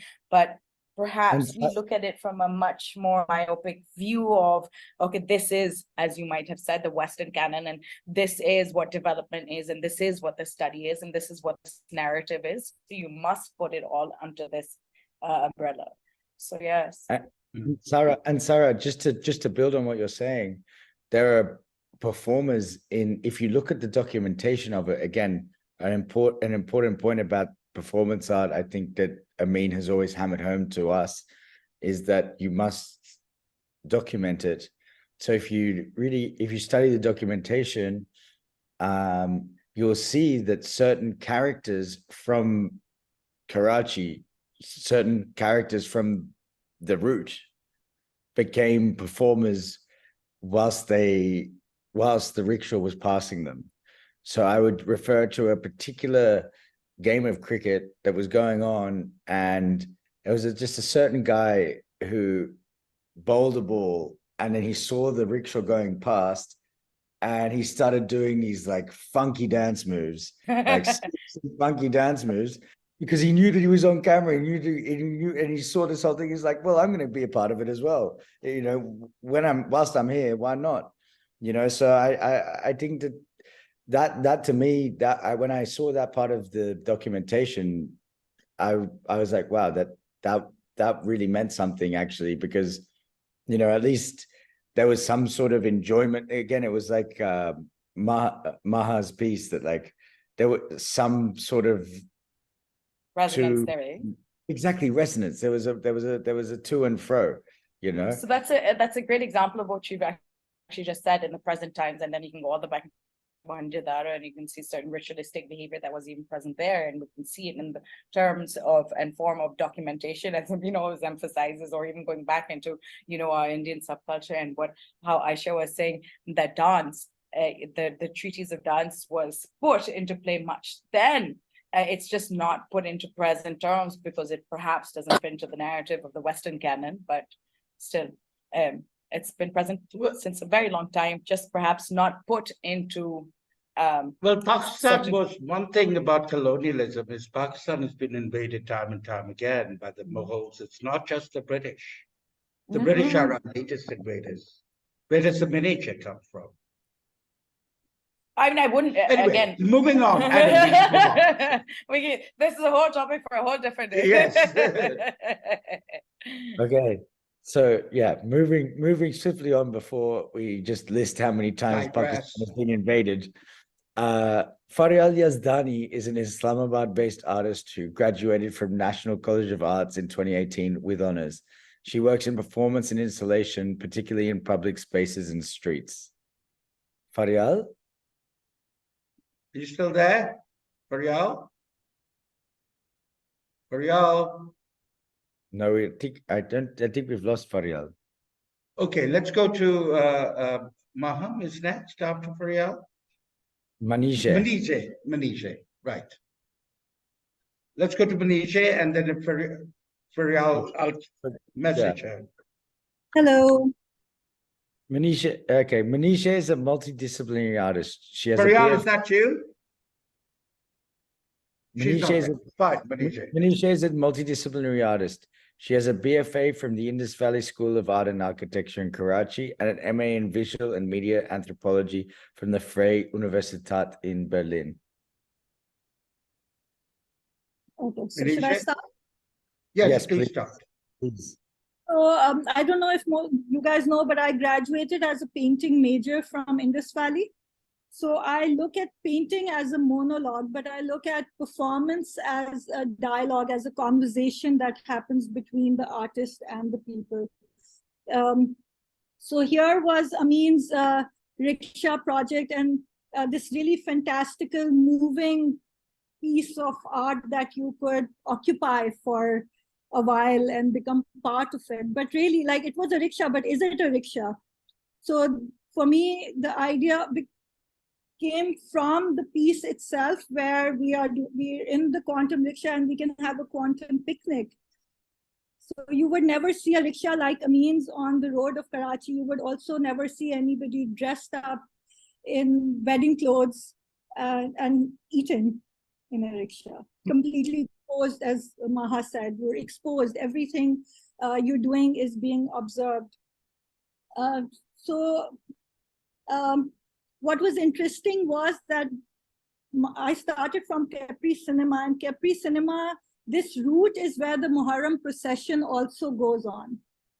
And I look at the Muharram procession really as a passion play that happens on the road, where everybody who is part of the procession becomes a performer. Even though it's a religious performance, but it is a performance nevertheless. And so, so this very road, this very route that I had has a lot of history. Also, a lot of protests happen where Numaish is. Anything major, this is the pulse of the city. This area really is the heartbeat. And so while we were on this route, there was this concern of how would people react to it, what kind of incidences would happen. But once I was in the space, and obviously I had my daughter, and that concern, security was an issue. I was nervous getting in on how people would respond, what would happen. And I felt nobody even looked at us, but Sara told me later, no, people were looking at what was happening. But I think you create that bubble. Like in the city, we have created bubbles for ourselves. There are many Karachis within Karachi. So in that moment, in that quantum rickshaw, having that quantum picnic was a bubble that was created. And so I became unaware of things around and outside of that space. I've been performing for a while, and I've been felt up in spaces which I thought were safe spaces. I've had men, touch my hips and brush against my breast, come and take a picture with me while I'm performing, and I'm unable to respond and being treated like an object in that moment. Surprisingly, in a public space, I was safer. So, and as Salima said that, it's a negotiation. So it was a delicate negotiation of how, as an artist, do you then, embody that space, that moment.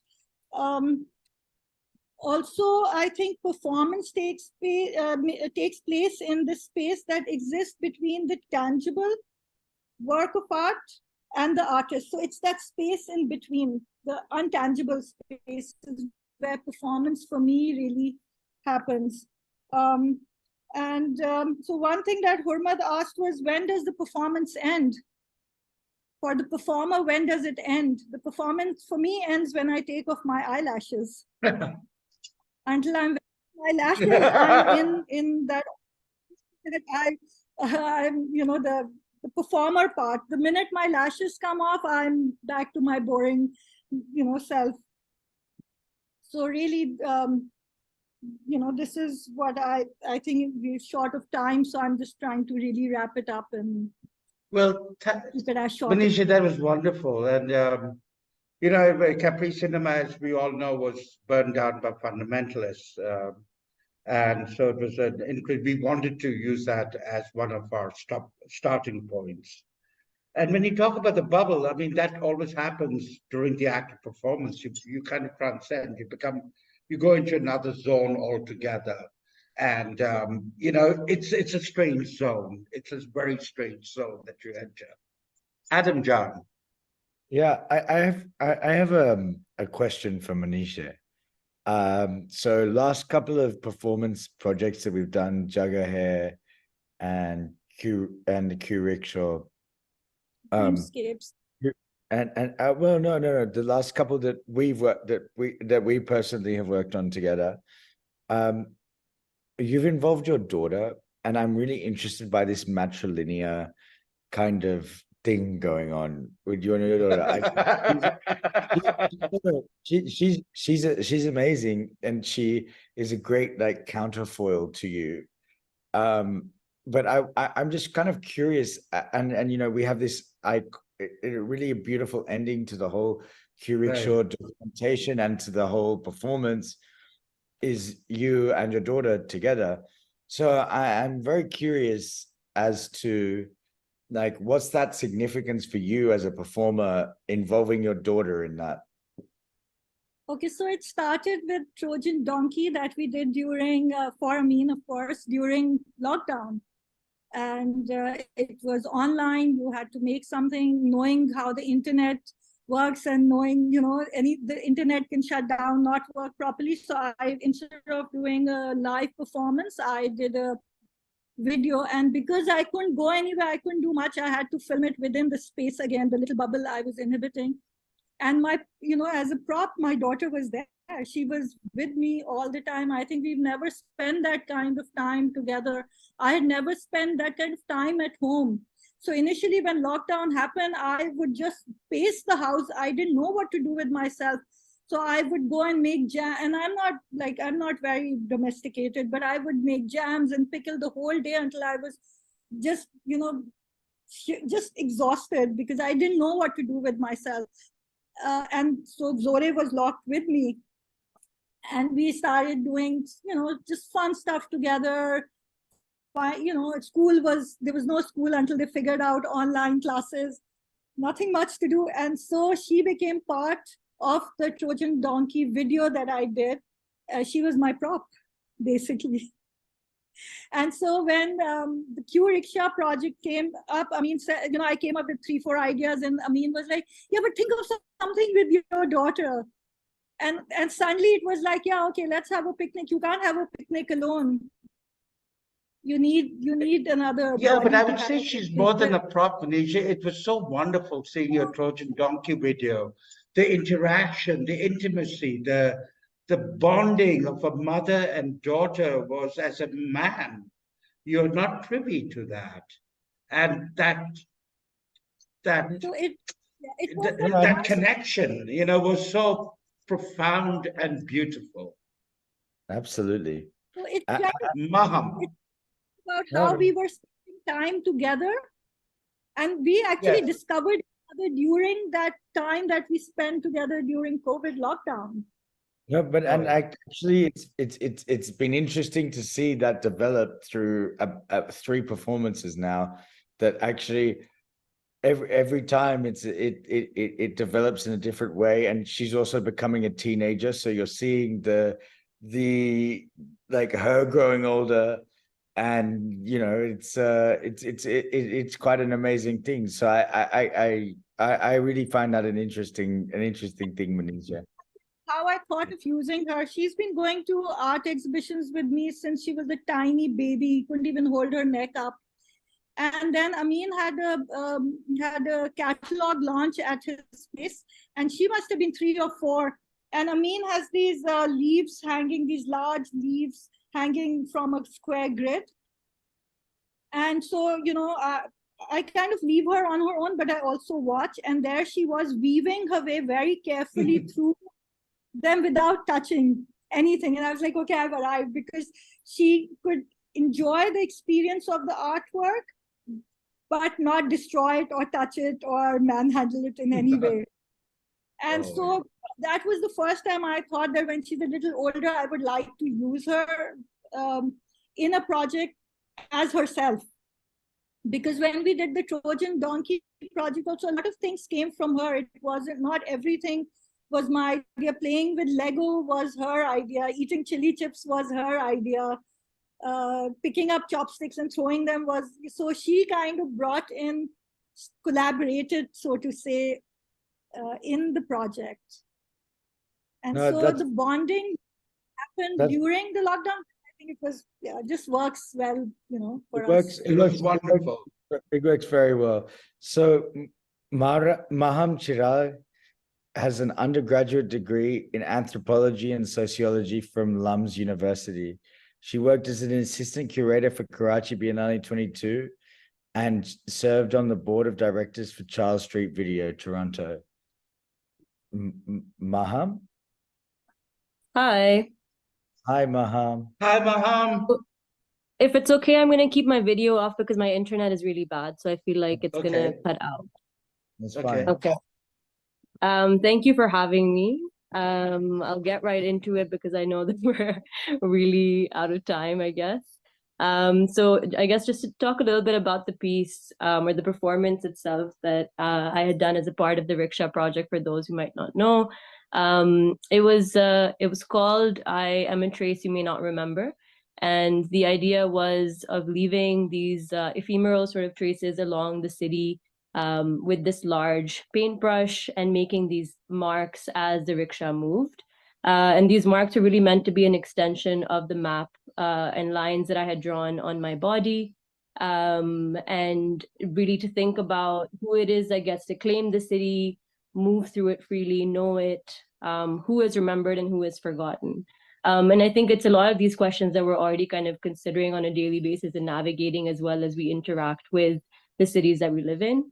So the traces themselves were transient, I think, as our maps or our internal maps specifically often are, eventually absorbed by the road itself and becoming a part of its collective memory amidst the thousands of others that move through its space every day. But even in the absence of visible lines, we remain inscribed with its presence as it is with ours. Now, I guess for me as a minority, as an Ahmadi, this was also sort of thinking about this performance as an act of resistance, as with my community and our practices continue to be erased and you're kind of prevented from even speaking about it, from sort of using language or anything visual to kind of be open about it. It was an interesting way to sort of subvert and create this new sort of language in which I am existing and I am sort of claiming the traces, not only that the city has left or the state has left, but that I am leaving on the body of the city as well. So for me, most of my work, it comes from the place of being deeply interested in the ways that bodies interact and navigate ecosystems. So ecosystems in nature, but also thinking about social and urban ecosystems. And particularly my practice, has mostly been visual, sonic, and written. But I've been thinking about the multitude of ways in which the body is in relationship with space, and we are in a constant act of kind of producing, forming, impressing upon one another. And I think performance kind of opens up a new avenue into this, into exploring what these impressions are, into exploring how we even impress upon one another. So particularly with public space, when we think about exposing a body, it's really interesting because as so many of, I think, the people in this panel already mentioned, you are already exposed. And then you are kind of participating in a further sort of exposure that occurs through the performance itself. And this exposure in itself is also embedded in a very deep inhabitation of the body, whether it's a personal one, a surface, or a space. And so it's interesting for me that, instead of kind of inhabiting a character, I was really inhabiting a part of myself. So I think performance sometimes is a way of kind of accessing and expressing a truth or a reality that we cannot otherwise express or we cannot otherwise articulate in any other way for fear of exposure. So it's both kind of exposing, but kind of hiding in a certain way as well, which is really interesting. And then I think with the city itself, the way that we imagine cities, the way that we think about cities, they are inherently imagined to be planned spaces, but also at the same time offer chance encounters, offer possibility, especially when we think about, I think, a chaotic city like Karachi. For me, that chaos is kind of a safety net in that sense. It kind of allows for that possibility of, becoming a part of that chaos. And so even though you'll be sort of exposed for those 7-8 minutes while you're moving through it, at the same time, people may or may not question you that far, to be very honest. And it's sort of a very funny interaction to have with people as they kind of look at you and, you kind of share that, you hold their gaze in that sense, and you've exposed them as well, and then they kind of move on at the same time. So I think that for me is really interesting, particular about public space as well. So with lines, I think using lines on my body and using sort of lines on the city itself, I thought that was a way of kind of thinking through possibly the most ancient ways of how we relate and kind of know our world or understand the worlds that we're part of. I think the oldest people have always imagined even the body itself as a line. The fact that we move through space, the fact that we occupy space, we are leaving traces and we do become the traces themselves. And I think in this way, the quantum rickshaw, even if it's sort of there for like a temporary amount of time, it left a trace. It left a trace on the city, it left a trace that will be remembered by those who are part of it, will be remembered in different ways when we talk about it. But it really is a line in itself as well. And then I think the beautiful sort of specificity of this rickshaw was also what I think Amin's objects or Amin's sculptures are able to do as well in other performances I've seen, which is that you get to inhabit them. So there's sort of these layers of inhabitations that happen. And that rickshaw in itself opens up our imagination and possibilities of like who we can be and how we can kind of be in public space as well. And there is a sense of community because at the end of the day, we knew that once we get off the rickshaw, another person is getting on. So while we were sort of experimenting with these wild ideas, there was knowledge and a sense of sort of protection from the fact that this was a communal experience too. This was not something that, you know, any of us were kind of engaging in on our own, I guess. So I think like, I don't know if I would have sort of explored this theme in any other medium, to be very honest, because I think especially living in Pakistan, you have to be very careful about like, even the way you talk about it might not come through, I think, in the work so obviously, but even speaking about works that are sort of related to your experiences as a minority can be quite tricky and can cause quite a lot of fear. And I think generally public space, particularly in Pakistan, is actually marked with lines, whether it's language, whether it's signage that, you know, are quite exclusionary in essence. They kind of tell you who is allowed to be and not allowed to be in public space. They tell you who is not allowed to enter shops. They tell you what kind of spaces can exist. And so I think that's why I kept sort of returning back to this idea of lines and returning back to like, you know, inscribing public space and how that's always been a part of kind of even the guerrilla art that's always occurred in public spaces. Even, you know, when I think about other mediums that I've explored with. Maham, you've disappeared on us. Adam, can you hear me? Are you still there? Yeah, we're still with it. I think she said her internet was bad. Well, I'll continue. I mean, I found Maham's work heartbreaking and poetic, leaving these lines upon a city, upon a home that tries to erase you. And I found it absolutely powerful. Adam? Yeah, I mean, there's a lot of, actually, Maham managed to bring together a lot of things that I've been thinking throughout about these layers of inhabitation, because, you know, all of what we've been saying is true, but yet all of us to certain extents, or we maybe even other places right now, but we do still exist in this in this city. Sorry, my internet was not yet. Go on. We continued. Please finish your point, and then there's load shedding happening and everything just keeps turning off. Sorry, yeah, I think I was just about to end. I don't know what I was saying exactly, but I think as an ending point, I just like to mention that I think art in public space, speaking about it even in a more general sense, no matter what kind of medium we're thinking of, and I think especially performance in that sense, which sort of comes into, as I think Sara was mentioning, into the gaps and cracks of other disciplines as well, right? The fact that, you know, even when I've participated in sort of protest art and doing wheat paste, which is also another form of sort of guerrilla art art form, it's interesting that people also offer you support in that time. There is also an unexpectedness about how people react. Of course, you are kind of preparing for the worst that can also happen, but at the same time, more often than not, I've experienced even in Pakistan that people will also show up to protect you.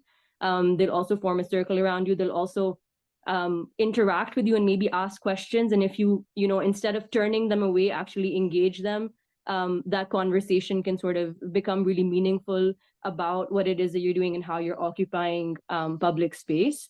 So it's really a very powerful way, I think, also in which we kind of are able to sort of imagine worlds into existence, imagine relationships into existence that aren't otherwise possible. When we, interact through our art, through performances, when we expose the audience and when they interact back with us and engage back with us, they are also kind of participating in that, world making that's happening, whether it's in the smallest sense or like in a larger sense when we think about the collective experience that we're going through with all of these performances that were a part of, under this umbrella of the Rickshaw Project. But yeah, thank you. Thank you, Maham. Thank you. Thank you, Maham. Like for me, I mean, I'll just continue where you left off. I mean, it's really what was strong again was the safety of a moment in time, like living in a city, wherever that city may be.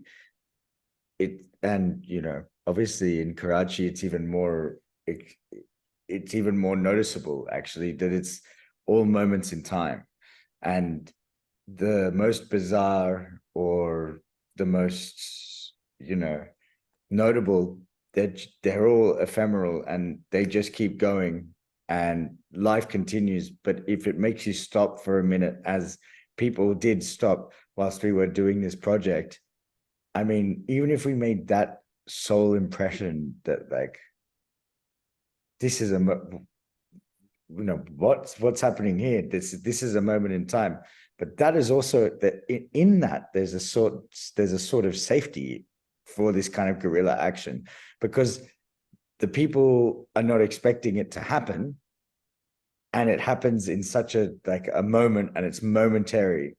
So it happens, it's gone, and it's done.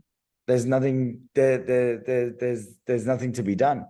It's an amazing thing. So Maham, I think you put the nail on the head, and thank you for speaking so eloquently. And thank you, Maham. I'd like to thank personally all the very, very brave artists who put themselves out there for this project. Actually, it was a really intense one, and maybe some people will remember it, so maybe they won't, maybe they will. It doesn't matter. All it matters is because the people who we were involved, we can remember the guerrilla action, and that kind of guerrilla action, actually for me, that matters, because that's something that you can keep in your heart, and that's important to me. So absolutely. Thank you, Mom. And Faryal had to leave because of an emergency, so she texted me and can unfortunately not join us. Adam, would you like to say some closing words, and then I'll end it and we'll call it a night? Well, yeah, I mean, apart from what I just said, I thought I said most of my closing words then, but again, look, this was a nightmarish project to put on. It was say that again. It was incredibly stressful. But for me, and listening to you all tonight, like it really hammered home what's positive and what's exciting in the Pakistani performance art movement. And if there's something to say without being glib, I would just say, keep on carrying on. Like, even though, it's not going to be a mass movement like it will be, like, or even like a a particularly respected art movement within Pakistan. I mean, the fact that we are doing it, or we are respecting it, or we're interacting with it, or whatever, however we're there, we're out here, we're doing this kind of stuff. And that to me is the most important thing. And, you know, eventually that will make a difference. I'm sure it will. And even if it doesn't, the fact of the matter is, you know, it's something to believe in. And there's a really beautiful thing in that. And there's a really, really profoundly beautiful thing in that, in all this world of cynicism and darkness and all of this stuff, which we had amazing people speak about these experiences and this stuff. You know, you can still get away with this kind of stuff in Karachi. You can still get away with it. And that's an amazing thing to me. So I'm very grateful. Thank you, everyone. Thank you for coming to this webinar, and thank you for being part of this whole crazy shit. So thank you. Yes. And, you know, I'm very suspicious of movements in period. I'm suspicious of them. The only movement I respect are bowel movements, and I hope to have them often, regularly. You know, yes, and I just want to thank all the artists who came along with us for this crazy ride in this crazy rickshaw. These are important stories to tell, and I'm so happy you had the courage to tell them. Also, I'm really grateful to all the panelists, the ones who spoke today, and I think it is important. I mean, these are messages in a bottle. Maybe somebody will find them on some distant shore.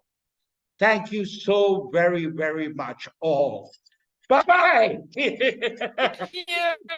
Thank you. Ciao. Bye. Thank you. Thank you. Bye. Thank you.